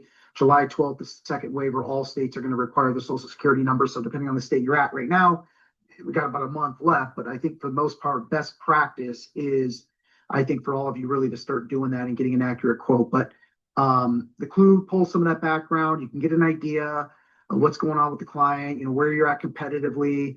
So that way you're not throwing them off too much. Just making sure you're aware that, you know, in order to push it all the way through, that social security number would be needed. Over to you, Kim. No, good call out there. I always just phrased it as if I ran a quote without credit or without social, I would always just phrase it just like he said, that this is, you know, what I believe to be your quote. However, for accuracy or to guarantee accuracy of this, I would need to pull your information, and I would just start using that as my verbiage for the social at this point. You know, for an accurate quote, I'll need to pull your social security number at this point. So real quick, because this is pretty early in their career right now. So can you just show the navigator icon on your desktop? Adam's asking where that is, so that way we could point them. So if you want to minimize that and just show them where on the desktop the navigator icon is. Sure. So it depends on, it should be on your desktop as far as where it's located. So right here, you see that right here, it's right there on my desktop as a shortcut. It could also be saved or pinned to your start menu or your taskbar down here like this. Okay. So that's what it would look like, or if you search for it and you're searching for your apps, it's just called Navigator. But that Perfect. Is where your lead, you can pull your client folders and your leads and activities as well. So that's what Navigator looks like. To get access, if you're having issues with access to it, or if it's not in your computer for your country supplied laptop, then I would say you'll need to consult with IT and get that installed immediately in order to quote new business and to have access to your households. Okay. I think we're all set. Adam says he didn't realize it was already installed, so I think we're good. Perfect. No problem. So from there, you're going to scroll down. It's going to ask an important question here. Has the applicant been in the current address for over 6 months? So if they have lived there for years, then you could say easily yes. If you know that they are purchasing this house or have recently moved and they're quoting the business, you would say no, and you would add the addresses here, because you're going to want to pull their most recent address if they have moved recently. Or if they're buying a house, ask them, where do you currently live, or where have you most recently lived? That's going to be uber important, because again, we're going to be curious about the claims history. How have they used their insurance in the past? If their previous house had 3 house claims within a 5-year period, we're going to want to know that. Okay. You know, if they had, you know, if the house you're quoting right now, that they've lived in for years, has had multiple repeatable storm damage to the roof, or water damage to the basement, or fires recurring, like, we're going to want to know those things before we'll take on that risk. So that is why we're always trying to get that prior residential address if they've moved recently. All right. So as we move forward, click next. It's going to bring you to the additional information screen. A few more important questions are kind of posed right here. So you're going to want to understand, have there been any losses the past 5 years? If the client tells you yes, then this is where you're going to say, okay, and explain what happened, what you know about. Okay. That doesn't mean because they've had previous claims that we won't take them. It just changes the risk, right? So that's why you want to get the accurate information here. If they have had a lapse in their coverage due to non-payment, due to being canceled, due to anything, you would want to explain that here as well within the past 5 years. So Are there Kim, question coming in animals? from Robert, asking, will this not pull on the claims report? I just want to make sure, based on where you're at, we don't get too far along. So, thoughts on that, or maybe go back and where you're just at? So I guess one thing I would think of is that it could certainly pull. It's the data's not always 100% accurate. That's the first thought. But the second thought is, remember back in your licensing, the moral hazard, right? Are clients always going to be so forthcoming with the truth? Hope so. We don't always know that. So we're just trying to do our due diligence in asking the questions and giving our input as to what the client has told us, right? It's kind of like their first ability to give us their version of the story before data gets pulled. And there have been times, whether it's home or auto, where incorrect data gets pulled, right? There's been times where I say, oh, hey, I'm getting a pretty high premium because it looks like you've had, X amount of tickets, or you've had this happen. And they go, whoa, whoa, whoa, that's not true at all. And come to find out, maybe they have a relative with the same name. Maybe they have another situation that pulled just incorrect information. So you're always going to want to, do your own interview, ask your own questions, but also use the system pulls for the other information. Most of the time it will align, but sometimes it won't, right? Rob, anything that you would add there?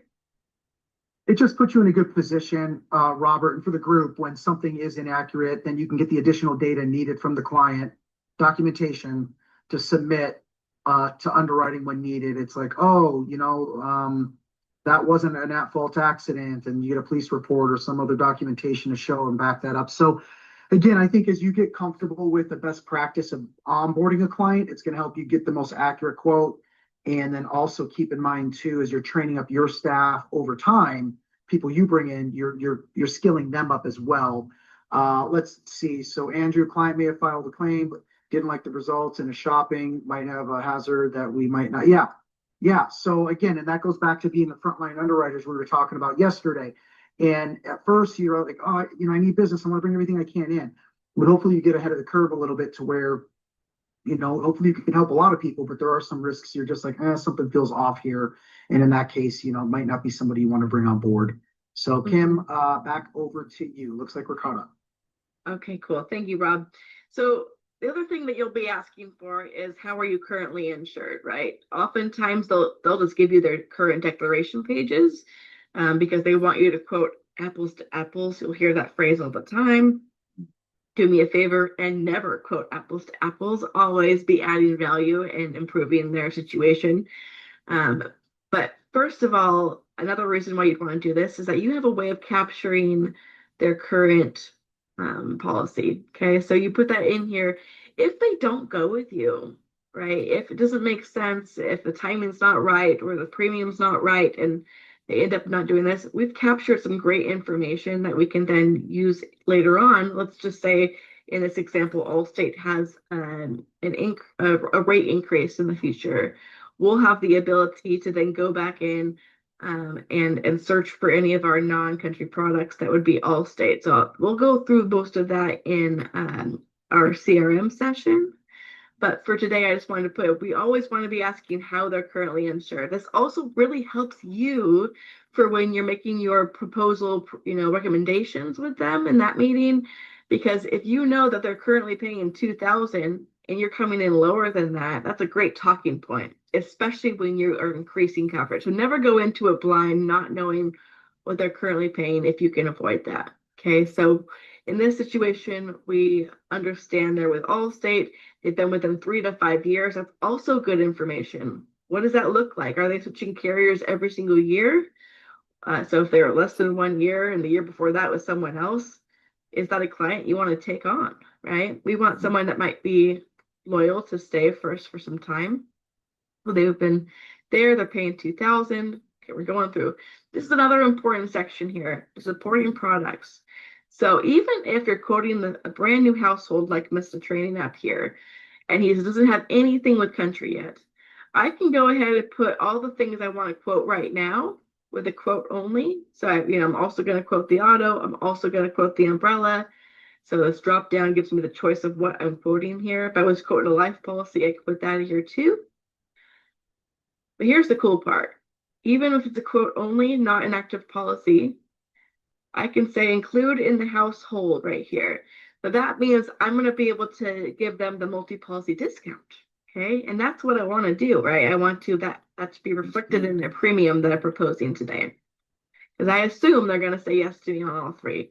If they say I'm going to go with you for home and not for auto, or vice versa, you can come back in here and you can say no, like I'm not going to be getting this business, and therefore that'll remove that from your multi-policy discount. Okay, or you can delete it altogether. Moving forward, the locations and buildings. This is important. If there's multiple locations that you're quoting in the same policy, you could add multiple buildings here. Let's just say that they have their house, but they also have a guest house or multiple things like that. So you can certainly have all of these in this one policy. So here we go, address information. I'm also going to want to differentiate immediately here if it's a manufactured home or not. So if this is the home, by the way, we could write manufactured homes depending on your state, going back for a long time with full replacement costs up to 25 years. Wow. So we would want to say yes there if it's a manufactured home, and that's really going to affect your valuation. And that's why you want to know, am I quoting a stick-built traditional home or a manufactured home? Okay. If it is, anything different here, you want to compare for accuracy. Down here is the fire protection area. So we've been talking about how our system has modernized everything and streamlined it for us. When I started, I used to have to go to a separate website to get the fire protection codes. Okay. So now this is all included for you, and that's really awesome.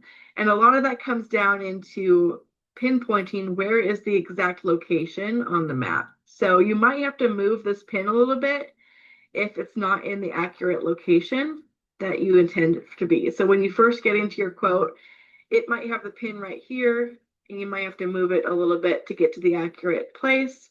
That's going to give you the coordinates and ensure the accuracy of your quote. All right. So now we're going to go into add, edit, building information. Hey, Kim, let me jump in a few questions here. Sure.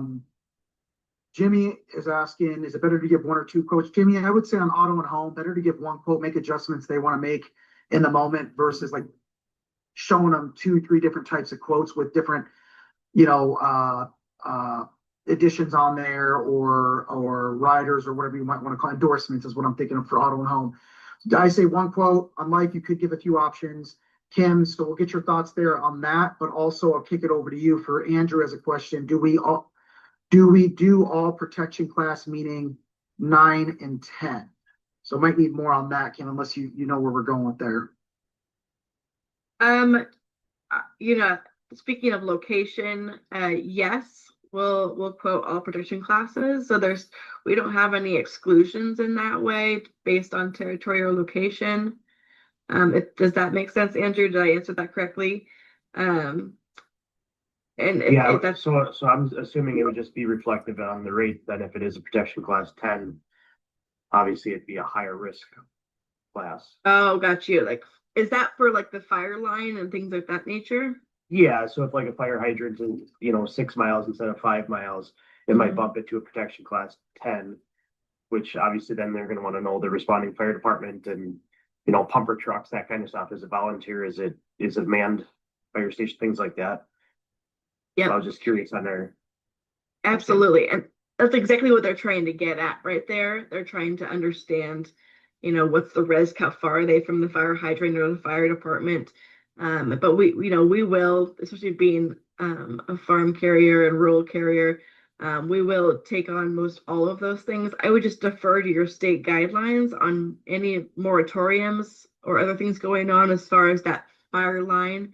There are times where we might, restrict something.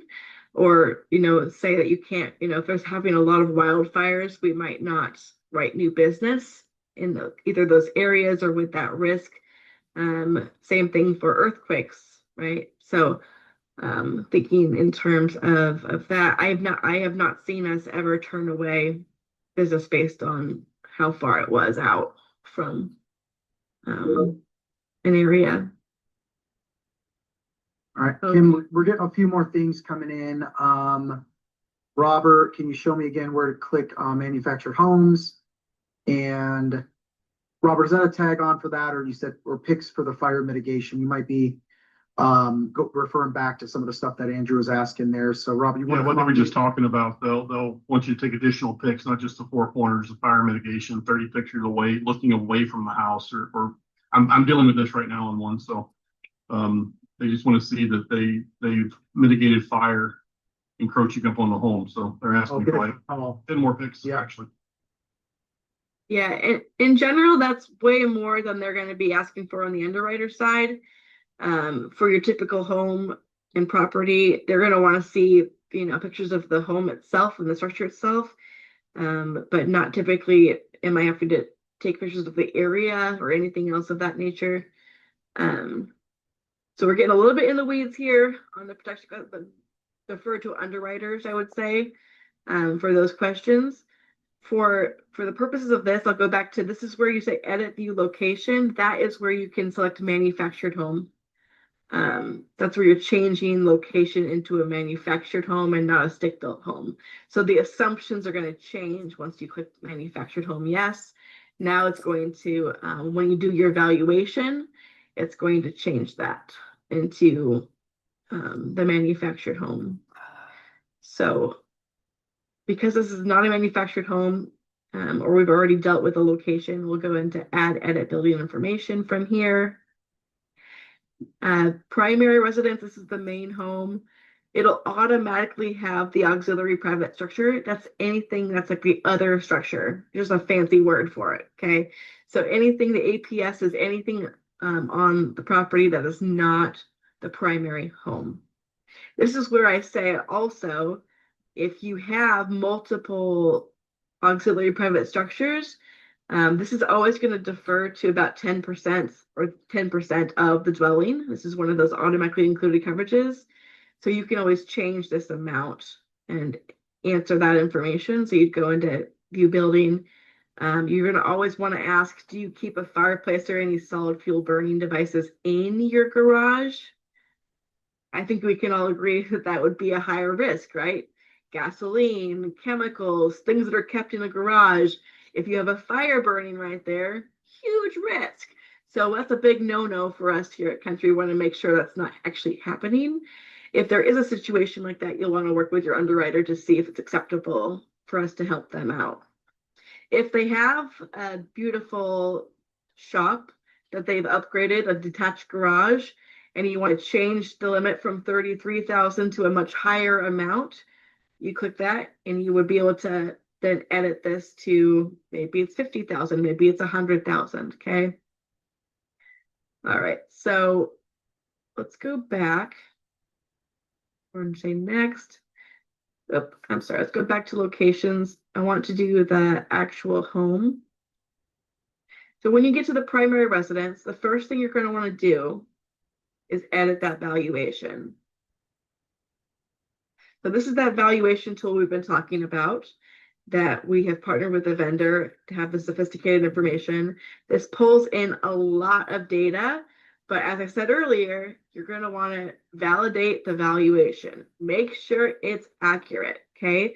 So I'll be asking my client, is this the year it was built? Does this look correct on the square footage? Again, if there's a basement, you're going to want to make sure that you are not including that finished basement in your total square footage. Okay, a lot of the, if you do, it's going to double everything. So if this is a 1,500 square foot house, right, with a basement, then I would want to probably put 750 here. All right. If it's a 3,000 square foot house that has a finished basement, then I'm putting this 1,500 here. And you might have to work with your client and adjust that slightly depending on the situation for that house. As you move through, it's going to have quality grade. So you can select if this is a standard quality home, economy. There's going to be images. It's not going to help me right now to give you images, but when you go through this, it's going to have awesome images here to really give you a picture or an example of what an above average house looks like, what a custom house looks like, premium versus economy. This is going to give you a nice starting point as to how we're going to insure this home or the valuation of it. Okay. So the 2-story house, if it was different, I can select that here. You're going to want to understand the foundation, the exterior material. So all of these things might be pre-populated in here. Again, right now, you're probably just ensuring that it's accurate. Because again, our system's pretty sophisticated. It pulls a lot of this automatically. Okay, garage, things of that nature, going through. So he's confirmed all of this is accurate except for the fact that he has removed this freestanding wood stove. So when I met with him, he said, I took that out, Kim. There is no more fireplace or wood stove. So what I'm going to do is I'm going to eliminate this fireplace. It's gone away. Okay, that's important information. You want to know, is there still a fireplace? Is there 2 fireplaces? Okay. And then once you go through all your details and you can get pretty specific in all these things, you're going to hit done. Now I've got my updated number, 329.4, and hit finish. Hey, Kim, So getting a question. Jeanette, tell me if I'm off on this, but when you say ADUs, are you thinking of like a separate, smaller property, like a in-law type suite or guest house? Is that what you're thinking there, Jeanette? Give me a yes or no. Correct me if I'm wrong. Yeah, that's Okay. what I'm talking about. So Kim, on something like that where it's not just you have auxiliary private structures, so would that extend to that detached structure? You would probably just want to adjust the 10% amount if it's a separate place where there's, kitchen, bathroom. I mean, that can be pretty pricey. So thoughts on that, Kim? I never ran into that when I wrote, so I'm not sure if you have. Yep, I would return to locations. Good question. I would add that location right here. You see that? I would just put that right here. I would have my primary, it might be the same address. I might put unit A, unit B, or building A, building B.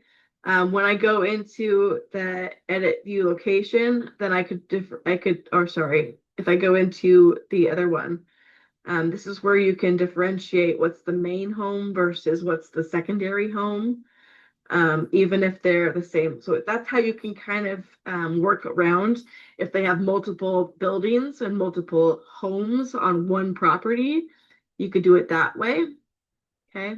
So an ADU would be a great example of, it's more than just the APS risk, right? Someone's living in there, that's a higher risk, or if they rent it out, higher risk. Okay. So as long as you have the owner occupied primary location first, you can add that secondary location. You can even do it on a separate policy entirely. If it's a different address entirely, I would just write it as a separate policy. Okay. And then you can have that as what do they call that? A home protector or the landlord policy.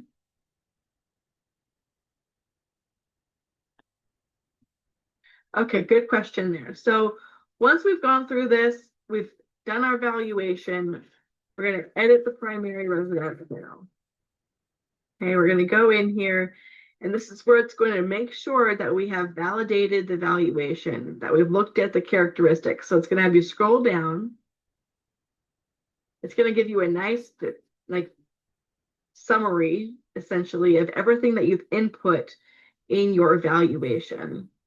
Some of the main important points here of the square footage, the foundation type, the number of bathrooms, the number of kitchens, etc. So once you have all of that and it looks accurate to you and your client, you would say, I have reviewed the dwelling characteristics listed above and verified that they are accurate to the best of my knowledge. And now you can give it some more information, like when did they purchase the home? right? Does it have a mortgage? That's going to be like, are we billing to a mortgage, right?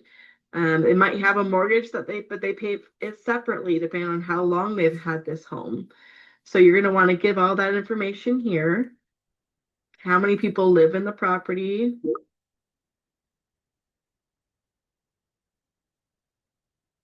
Hey, Kim, I don't think, can we do liability extension anymore? I don't think that's available in the new system.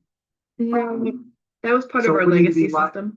Yeah, so Christy, I think you'll have to do the liability on each. You got the primary home, 2 rentals.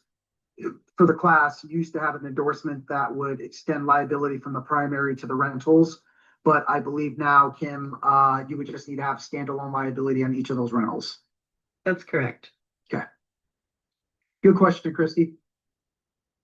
All right. So again, if they have detached garages, I would be able to speak to that here. Type of home. Has it been fully renovated, right? If it has been, you could say yes, and I have the documentation for that, or the client does, or yes, and we don't have the documentation for that. Are there pools? Remember earlier we talked about the liability of that pool. So we'd want to speak to that here. Same thing for solar panels. If they have added solar panels, you can put that here now and answer some additional questions. Now he's removed this solid fuel burning device. I'm going to go ahead and click this, and it's going to get rid of that information. So now I'm going to put no. There is no fireplace at this location.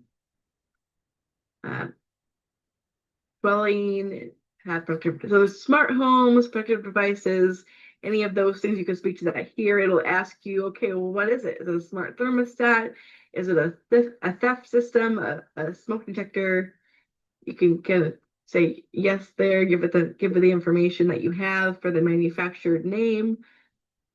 Okay. Kim, Jimmy's asking, what if they have a pond on the property that they swim in? Was that referencing the pool? Yes, yes.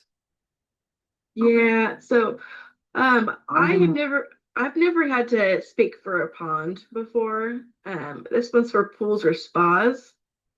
Yeah. And it doesn't have one of these to ask more questions. So I guess I would ask an underwriter if there is anything that you need to do with the pond situation. Yeah, I want to know how deep that that would pond be very is. similarly to if I had a property that was close to the lake or something Yeah. like that. I mean, it might be a little different with, the water rights and all, I mean, all that stuff, but nonetheless, yeah, you could always bring that up come real scenario. Stacy, I'd add an umbrella, right? If people could swim and there's some water on my property. Adam, does any single smart device qualify for a discount, or do they need multiple devices for different elements? They would need multiple, you would need to identify individually what each smart device would be. And I think it's more of a credit than a discount with those. Correct me if I'm wrong there, Rob. It used to be that if you had like a burglar system or a smart system like that, then it might be a credit toward it, but not necessarily a known discount. Has that changed with the new system? I don't think so. I mean, correct me if the class, if you got in there and let us know. I don't think so. So I think you're right on, spot on with that, Kim. Yeah, and some of these questions, guys, you're just going to have to defer to underwriting or your state guidelines. Unfortunately, Rob and I are not going to know all of the nuances or the specifics, especially depending on your state. Rob? And if I could just add, Kim, this is a lot class. I mean, you could see how much you're covering and you'll get used to some of this stuff. When I say it's a lot, I'm not talking about your questions. I love the engagement. I mean, it's a lot of information that you're trying to retain. And what you'll find is you'll find a rhythm and a flow to some of this stuff. And the one-off things that you run across, we're going to drop some links at the end. One of the best resources out there that has thousands of articles in essentially a library of some of these questions that might come up, the one-offs. So that way, that just-in-time help that you need, Click to Know is going to be that place to go. So we'll make sure to drop that. So when you're like, wait a minute, I got a client that has this, or what about this? That's where you go for your first line of information. I just wanted to throw a plug out there for that, Kim. Yeah, good call out. And a lot of this today, you're not going to be able to retain, right? Unfortunately, the best way of learning is going to be getting in there and just repetition, doing some practice quotes, working through the system. You'll learn it really well. The amount of insurance, now we've updated the valuation. It's going to populate right here what the valuation is currently at. So now that we're at 329,462, you could literally put 329,462. I will say that when I was an agent, there were a couple times when I did this exact amount of the replacement cost, and I submitted the new business where an underwriter might catch something that I missed and say, actually, this is what's more accurate, and it might change the replacement cost slightly. And so, although this is best practice to go ahead and do the amount of insurance matching the valuation, there is no harm in rounding up if you wanted to put 330 here, or anything similar and slightly above, because it's kind of a silly conversation to go back to the client and say, I know it only went from 329.4 to 331 or 330, but now I need to collect $12 from you because the premium changed slightly. And that's just an example. It might not be $12, but it does adjust, if their mortgage pays $1,000 and now it's $1,012, it just seems to be a conversation that could have been missed. Rob, what do you think about that? Jumping on to the next question here, and then Kim, you let me know because we got about 30 minutes left when we need to move along, and maybe hold questions for a minute just for the sake of time so you can get through the other stuff. But Robert's asking, when you have a client that really doesn't want your recommendations, and I think this can go across the board, Kim, whether it's home or auto, but hey, they want ACV or basic. Well, if they want basic ACV just to satisfy the lender, do you write it? Now, Kim, I would add a caveat there. If they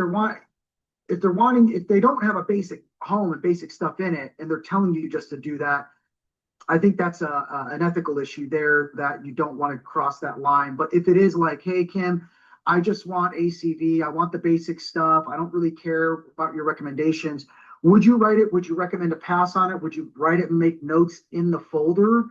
And that way you're covering kind of your business. So what do you think? Well, that's a tough one. So actual cash value, there's not too many people that are requesting that. If they're that hard up on a budget where they need to have, they don't want replacement cost for their property or for their house or for their car. I mean, like, I guess for cars are different a little bit, but I would say I'd probably have to have that discussion with them to understand, to be curious as to why. And depending on what the situation is, I might write it, but I might also say maybe I'm not a good fit for you. Because here at Country, we are not going to be your lowest of the mill option. We're here to provide that protection piece and the right value. And I don't know if I'd want to do that. Yeah. It might be something to refer to someone else or to move forward. But yeah, I would definitely document that in your CRM. Good point, you guys. I always document what your recommendation. If they turn you down and they say, I really don't want replacement cost, I really only want this, definitely put it in your conversation notes in the system so that you protect yourself, that you did recommend the better coverage. Okay. Okay, so to Rob's point, we're going to get short on time if I don't move forward. So I'm just going to start jumping through here a little bit more. And Kim, just to be fair, because Ari did have her hand raised before that, so we'll take one more question. Go for it. Ari, go ahead, and then gang, let's hold off maybe till the end to let Kim get through this and the auto and the umbrella so we can get through the things you need. Ari, go ahead. Just real quick, and this is something that I faced back to the ACV with investors. Sometimes they're like, oh, well, I just wanted insured for my loan amount. So sometimes just what I do, and I don't know if this is correct, is that what I would do is I would increase it somewhere in the middle where it's not actually ACV, but it's not for the full rebuild. if that makes sense. So for investors, is it going to be flipped then? Correct. Then that might be something that, you know, would go to brokerage, honestly. That wouldn't be a good fit for a country. Rob, any notes on that? And I'll just add one more thing, Ari, in some of those unique situations, definitely dig into that, get your district leader involved and talk to brokerage if they're flipping it or the house is going to be vacant. The one thing you all want to be careful of, though, I just wanted to mention this, Kim, and correct me if I'm wrong, is if the valuation comes back at 329, Kim said she's going to bump it to 330, 335, that's good. But if I'm like, I'll just do 250. Well, now I might run into a situation with some of the clauses with the extended or the additional replacement coverage on the dwelling itself because I didn't insure it to the 100% of the valuation amount. So just kind of best practice there when it comes to some of the coverage limits and what you're looking to do. If you got a unique, weird situation, when I say weird, not in a weird way, but like, they just want bare minimum or this or that, just look into that a little bit. Most people are going to be fine, Kim. I feel like wanting the 100% valuation covered, the extended or additional replacement, and you want to make sure you stick to that. So I just wanted to add that, whatever that co-insurance clause or whatever that is tied into the policy. Good call out there. And that does go back to that question a few minutes ago. I think it may have been Vincent. I can't remember who asked that. But if we were going to do, if it's someone that's owned the home forever, they just want some coverage on it, but they don't want the full value, and they want to go down to 250, sure, we could do that. I would still recommend doing a replacement cost and not actual cash value. To Rob's point, it's going to eliminate our additional replacement and our extended. We cannot go over the amount when we know they're going well below. But you could do that if that is truly what they want to do. Okay, so I'm going to go back to 329, 462. Okay, so now because I've gone back to the actual matching the amount, I can do extended replacement cost for 120% or additional replacement cost. For me and Mr. Training App, talking through it, he is good with 120%. Our deductible right here is shown as 3295 because he's at the 1%.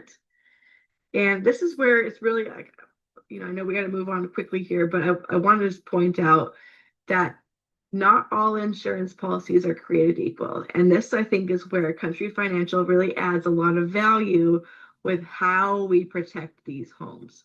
The peril form, okay? So this is peril code 1. Risk of direct physical loss. This is that open peril coverage to say we will protect for anything and everything that is not a written exclusion. Period. This is the best of the best as far as a peril code would go. And this is what I would write on a home every single time. They would have to have a real big reason to make me move to basic or broad form. Now, I will say, it doesn't even save that much money to do this. Like if they wanted to go to basic to save a few dollars, it's literally only going to be a few dollars. Okay, so go with risk of peril code 1 for the structure itself. This is what's going to separate you from the other people in your market that are quoting the home, because they might be coming in with that broad form coverage. Look, fire, thefts, windstorm, that's great. But this is anything, so long as it's not a written exclusion, and those are very small, okay? So always do this peril code 1, risk of physical loss. It will separate you from your peers out there in the industry, and it will give your client the best protection. When you come down to roof type here, if they've updated it recently and they have that documentation, you can update the roof here and put that here. In this case, not a very old house. It's 2020 that the roof was put on there when the house was built. So we'll keep that there. For loss settlement, you can choose full replacement cost. So even though it's now a 5-year-old roof, my client wants full replacement cost with no schedule. Okie dokie, we can do that. or we can go replacement cost with ACV roof schedule. This is I don't have the full list with me right now, but this is like a schedule that you can take a look at and share with your client as to, depending on the roof material and the age of the roof, it might start to depreciate a little bit for that roof. This has really become kind of an industry standard or a trend of how we would protect roofs. So that is going to keep it more cost competitive to have that versus just straight replacement cost. But I would work with your client and your underwriter on what you want to do there. Okay, going into liability.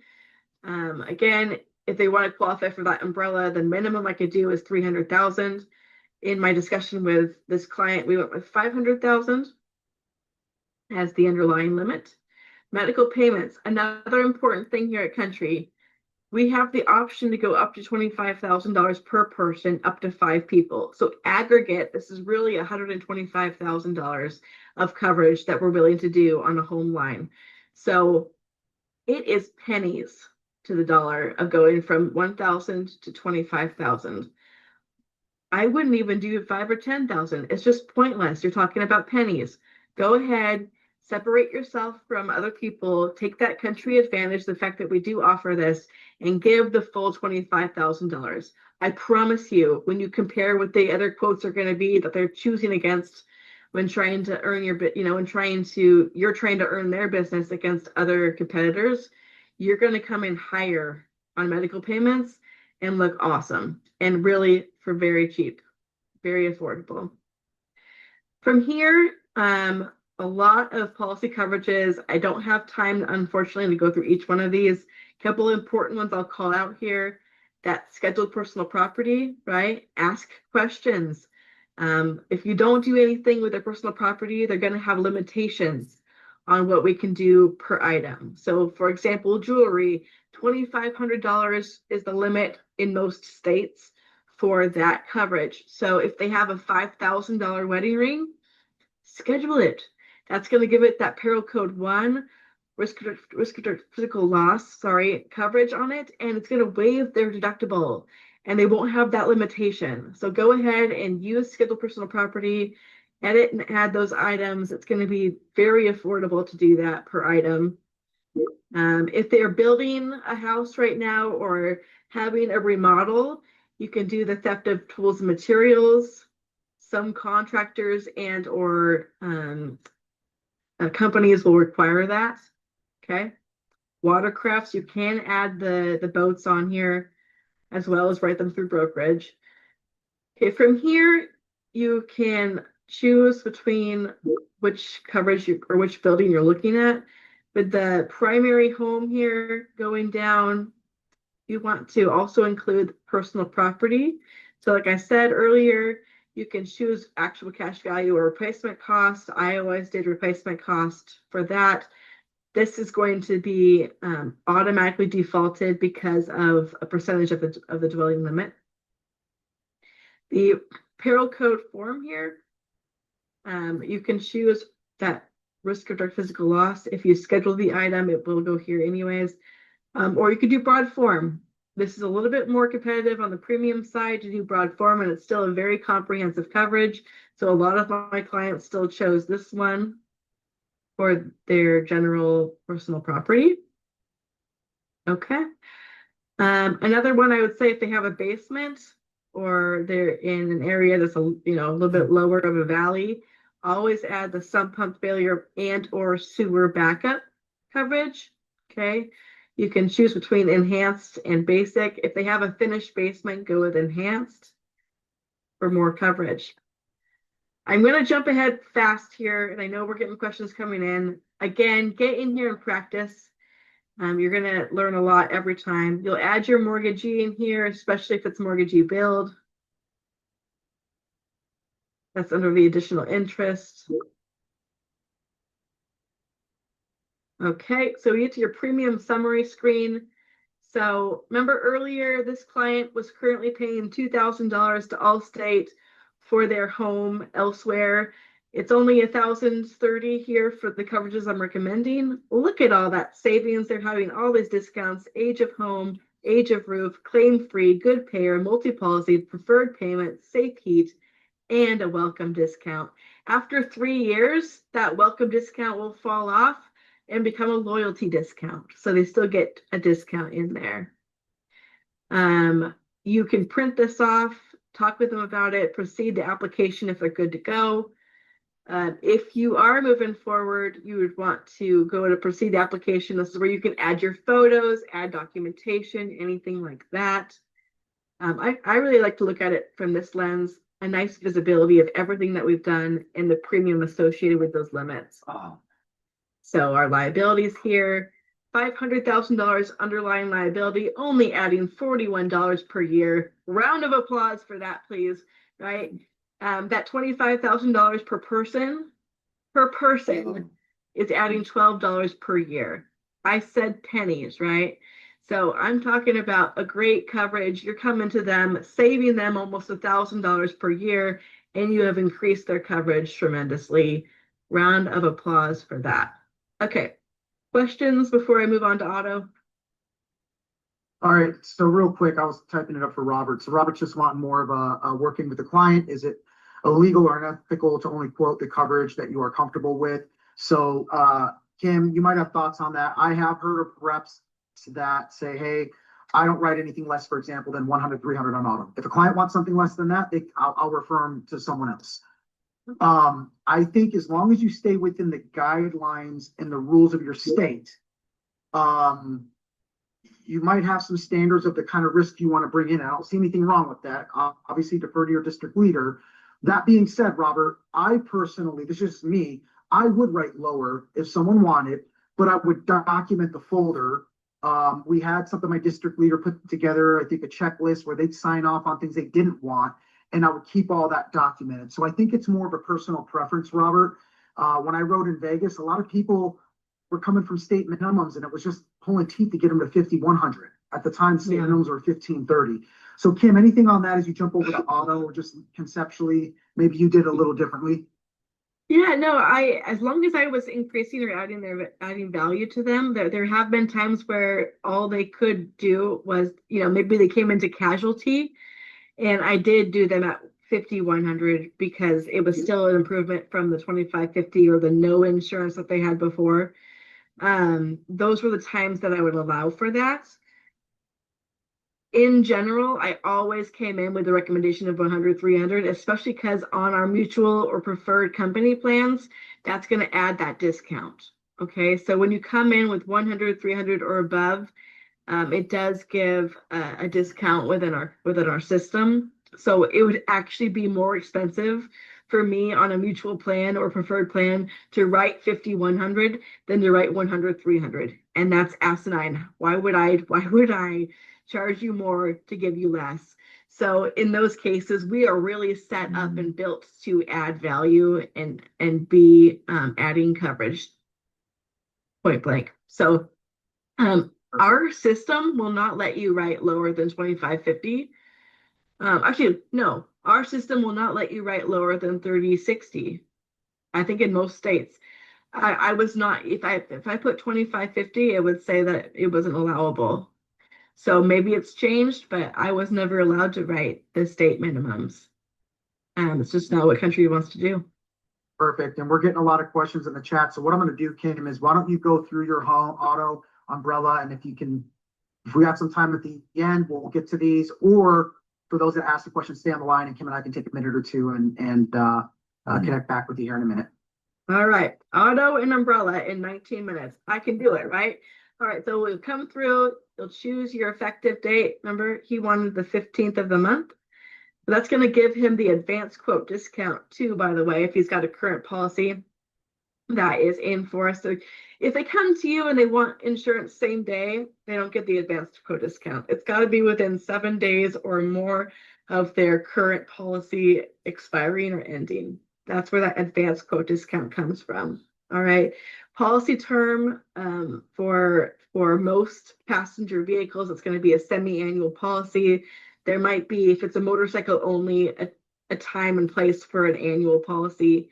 But typically, you're going to see auto being semi-annual. If you put a semi-annual payment frequency, that's also going to qualify them for that preferred payment discount. So if, you know, if they can afford to do that, I would always recommend trying to get that preferred payment discount. Automatic payment, if they do want monthly payment, you can go ahead and choose yes auto pay. That will give them a very good discount as well. And that's going to be where a lot of people will end up driving the conversation. Like I can't afford 6 months payments, but I can afford monthly payment. And on auto pay, you can save them some money there. Okay. Gonna cruise through here, going back to postponing that credit report, assuming excellence here, birth date, confirm that's accurate. Boom, boom, boom.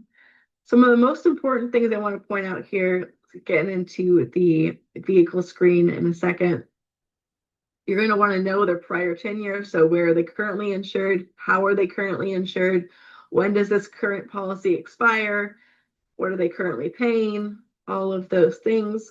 So I can see here that they currently are at 5,100 for their liability elsewhere on the bodily injury limits. So just gonna go through here, skip that. Just gonna put no so I can skip this for now.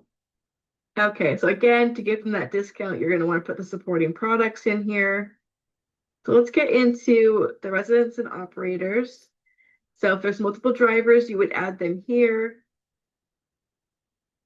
Make sure you've got the right information. Add that social if you are nearly ready to finish this and submit the business. You would add their social security, or sorry, their driver's license number. If you don't know it, just leave it blank. You don't need it to quote initially. You would need it for accuracy and for submitting the new business. I'm not going to do the order MVR for this demonstration example, but you would want to put yes there for going for the accurate quote.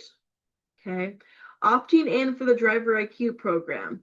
Okay. So if they want that discount, they could provide their phone number here and go for the Driver IQ discount. Again, to quote the lowest, most accurate quote, you're going to want to assume or at least give them the option to vote on this. So Driver IQ, preferred payment, advanced quote, we want to get them all if we can. So right now we could put no, we could put yes, get their phone number in there if they want that quote. Always try to give them this chance to quote, okay? All righty, so moving into, you won't need to do this very often, but if somebody has an SR22 or some sort of financial responsibility filing, they will know it if they need it. You can put that yes here and explain that. If they're new to the country, you'll have to explain that here, as well as provide their previous license from out of country or what the information is there. Okay, so let's go into the vehicles. So this client has a Ford F-250. Click edit view, add any information here. You're going to want to know, is it owned or is it financed? Is it leased? Any of that information. Okay. We want to know how it's driven. What's the commute like? Is it for work or for pleasure? He drives to work. Very low mileage, 50 miles per week. Okay, any of this other information would be applicable here. Is it a branded title? Anything that's changed there? Okay, this is where you get into the coverages. So you can choose a pre-packaged coverage. You see it's kind of got a lot of these things built in. I went ahead and went with option 1, which does include the 250-500, which is my minimum for the umbrella.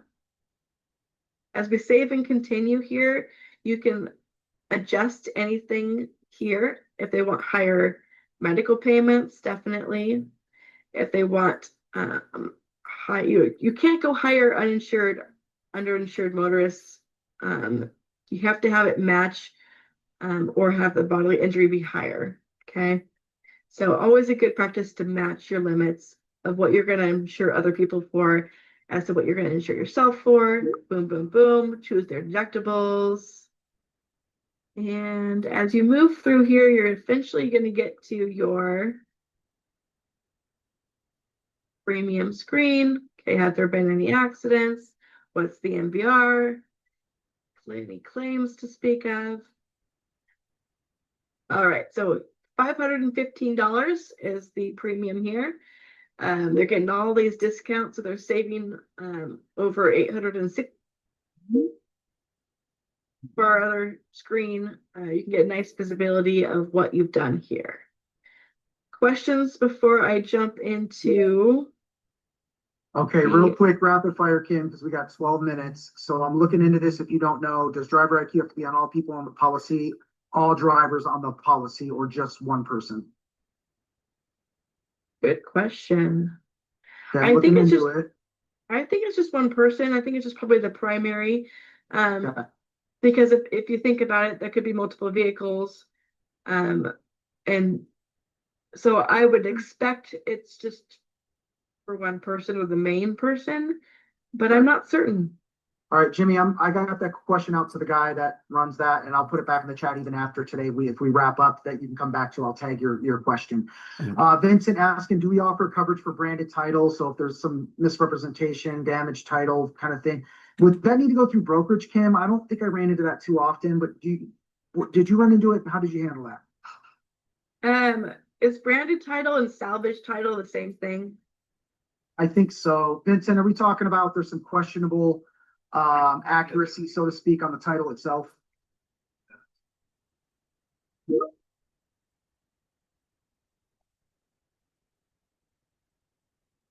All right. Vincent, it's hard to hear you, but I think. Yeah, your Sorry, mic my might mic be flipped up. somehow- Oh, there you Sorry, I go. had my There mic you go. flipped up. No, just people that have rebuilt like damaged cars, and they'll have salvage titles, or they'll say there's previous salvage titles. We will write that. Okay. Yes. It was one of the questions on the screen, actually. It's a branded title, yes or no. Yeah. So if there's a situation like that, you could speak to that. And in most cases, we'll still write the policy. Yeah, I was wondering because like if we selected branded and it just says too bad, you can't do anything. No, it just shuts down. But okay, that's good to know. All right. Yeah. And remember too, if it is something we can't write through country, you do have a brokerage option if that does come up for a weird one-off situation. All right, to catch up here, Kim, I'm not sure where this was referenced because I was looking into the driver IQ stuff. Ari's asking liability only, and then Christy liability only, not full coverage. So I'm not sure if that's going on the branded title there. What if you want to come off mute? I was just responding to the branded title, saying it would be Oh, liability only. Okay. Yeah, Oh, interesting. Okay. they're liability only. You can't do full coverage because they're not gonna fix them any further. So Okay. just liability. Gotcha. Thank you Perfect. for clarifying that. Perfect. And then thanks, gang. One last one from Stacy. At what point are the reports ran? Back on the auto there, Kim. Yeah. The reports are ran. There was a part there that said order MVR, and so or postpone credit report. So those two things, as long as you did not postpone or you elected to run that report, then it would run those reports then. I'm gonna ask you one last question, Kim, and then we're gonna cut it there for a minute to let her finish up Umbrella. Are we able to run customer credit down the road if they let us know the credit has improved? I think has that been removed in the newer system? I know like in the old system you could, but the newer system, I don't know how that works. It could be a certain amount of years to which it'll do it automatically. But if I know that like with life insurance, you can certainly rerun rate. So Yeah. usually they goes with the best credit in the household. So I would think that if you added somebody or something changed significantly like that, I would think that you could, but maybe I'm wrong on that with the new system. Yeah, Jeanette, let me look into that one as well, just because I feel like on that one, you used to be able to just run it yourselves at like renewal or something, but I remember hearing there's some limitation now where that's more done behind the scenes, I should say, not limitation, it's more automated. So more to come there. Yep, Christy, believe it, renewal only. So maybe it's something that's automated now, but we'll look into it and I'll put it in the chat as well. All right, back over to you, Ken. Thanks, Rob. Okay, so once you get into your umbrella quote, you're going to again have a tree over here where you can jump, but you enter your general information first. Who are they? What are they applying for? So in this case, he's applying for $1 million personal coverage. We would have to go to the vehicles and watercraft screens where you can add any applicable vehicles and or boats that they might have. So it's a non-farm vehicle. It's for a work commute under 10 miles. It's 2023 Ford. You put the territory in there. Next is going to understand if there's any other exposures. So if they did have a business pursuit or if they did have multiple homes to which you had landlord policies and things of that nature, you could put that in here as well. The umbrella will automatically put the base home as part of this. So if for the number of owner occupied residences, you don't need to put anything here if it's just the one standard home. If they had 2 owner occupied residences for whatever reason, maybe they have jobs in different locations of the state and they split the week up half and half and spend half the week there, and you could add one more home here, but that's very not typical. Usually you'll be adding the landlord or secondary homes over here if that is part of your client's story. Okay, so you're going to go into what the underlying policies are. So again, they all have to be within country now. So you'd go with, okay, the auto liabilities first. That's like a country preferred policy. If it was already an existing policy, I'd put the policy number here. And then of course the underlying limits. Same thing for the personal liability or the farm liability. So whatever they have for their home would go here with the underlying limit. One thing I'd say here is that when you're submitting new business, go ahead and submit the umbrella last. As you see up here where I can do preview and I can print an estimate or an application, but I can't submit the business.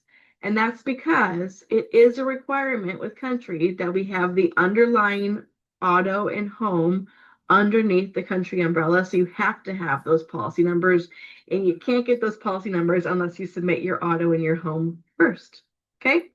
So all that to say, you're going to get to the premium estimate summary screen. Looks a little bit like this. So you're going to see what is going in here. So we've got the basic charge includes that main dwelling. We've added the auto to the story here. Every auto you add, if there's young drivers, any of those things, that's going to add to your premium. That's going to add to your umbrella, and you're going to see what it's adding here. So again, if they had those additional homes or anything like that, that would also be added here with an associated premium. So the total annual premium for $1 million, guys, $334 per year. If they want to double that, go to $2 million. I love that we do this automatically. That would jump to $568.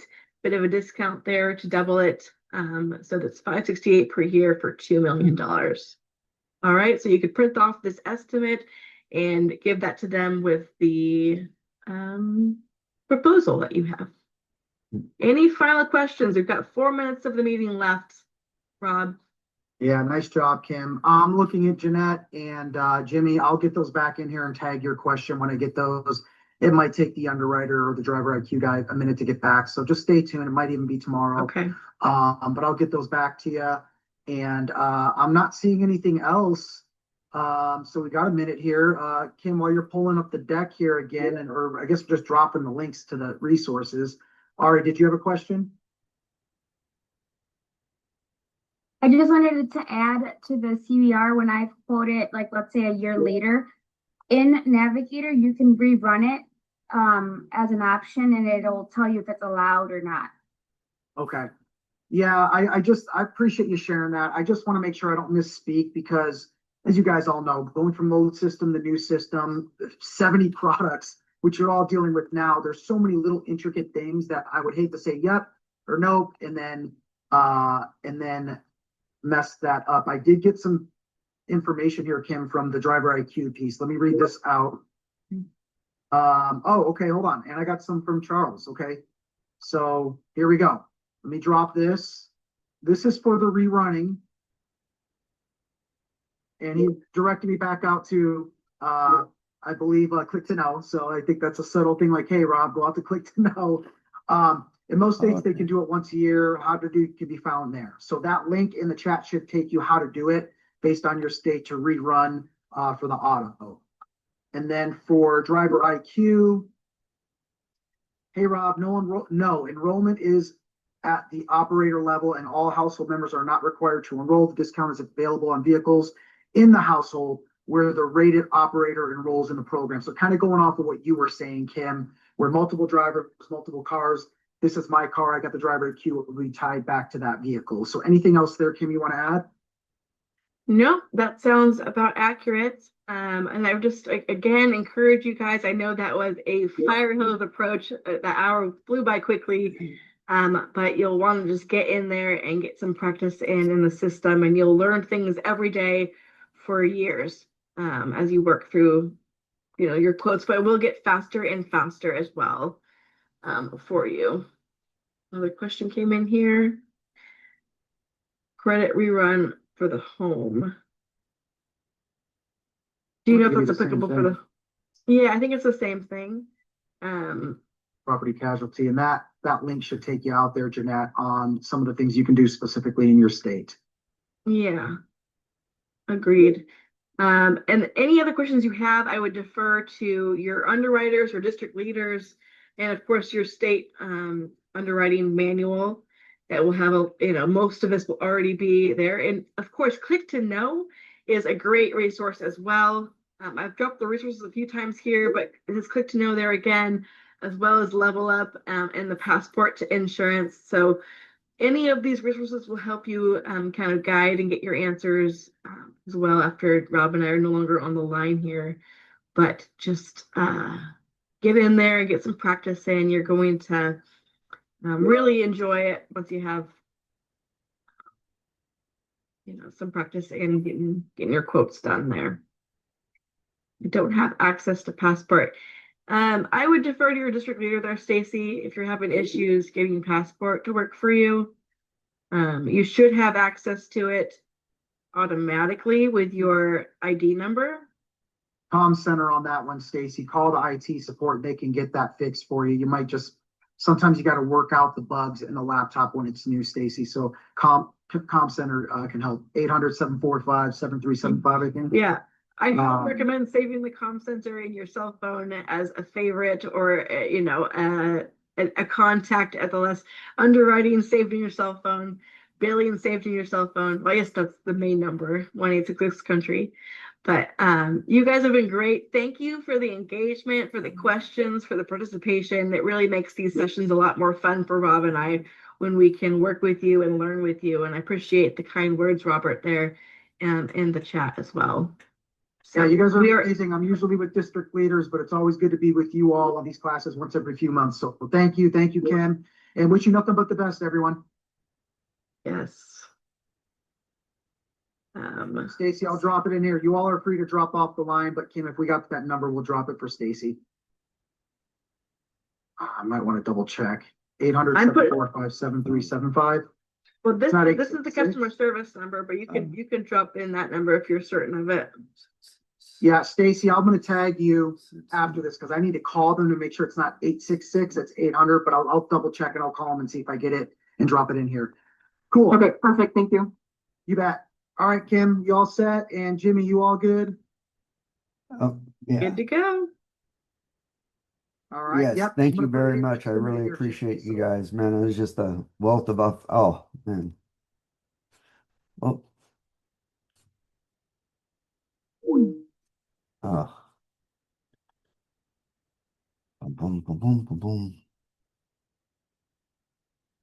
Ugh.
No leaking.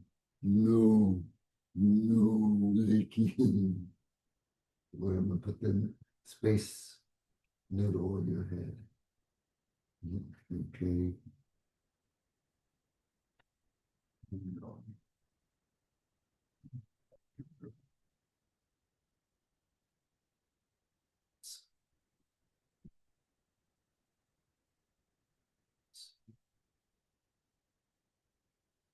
I see you, beady eyes.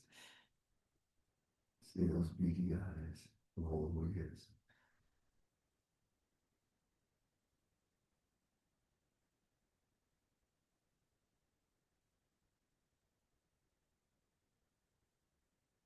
Oh.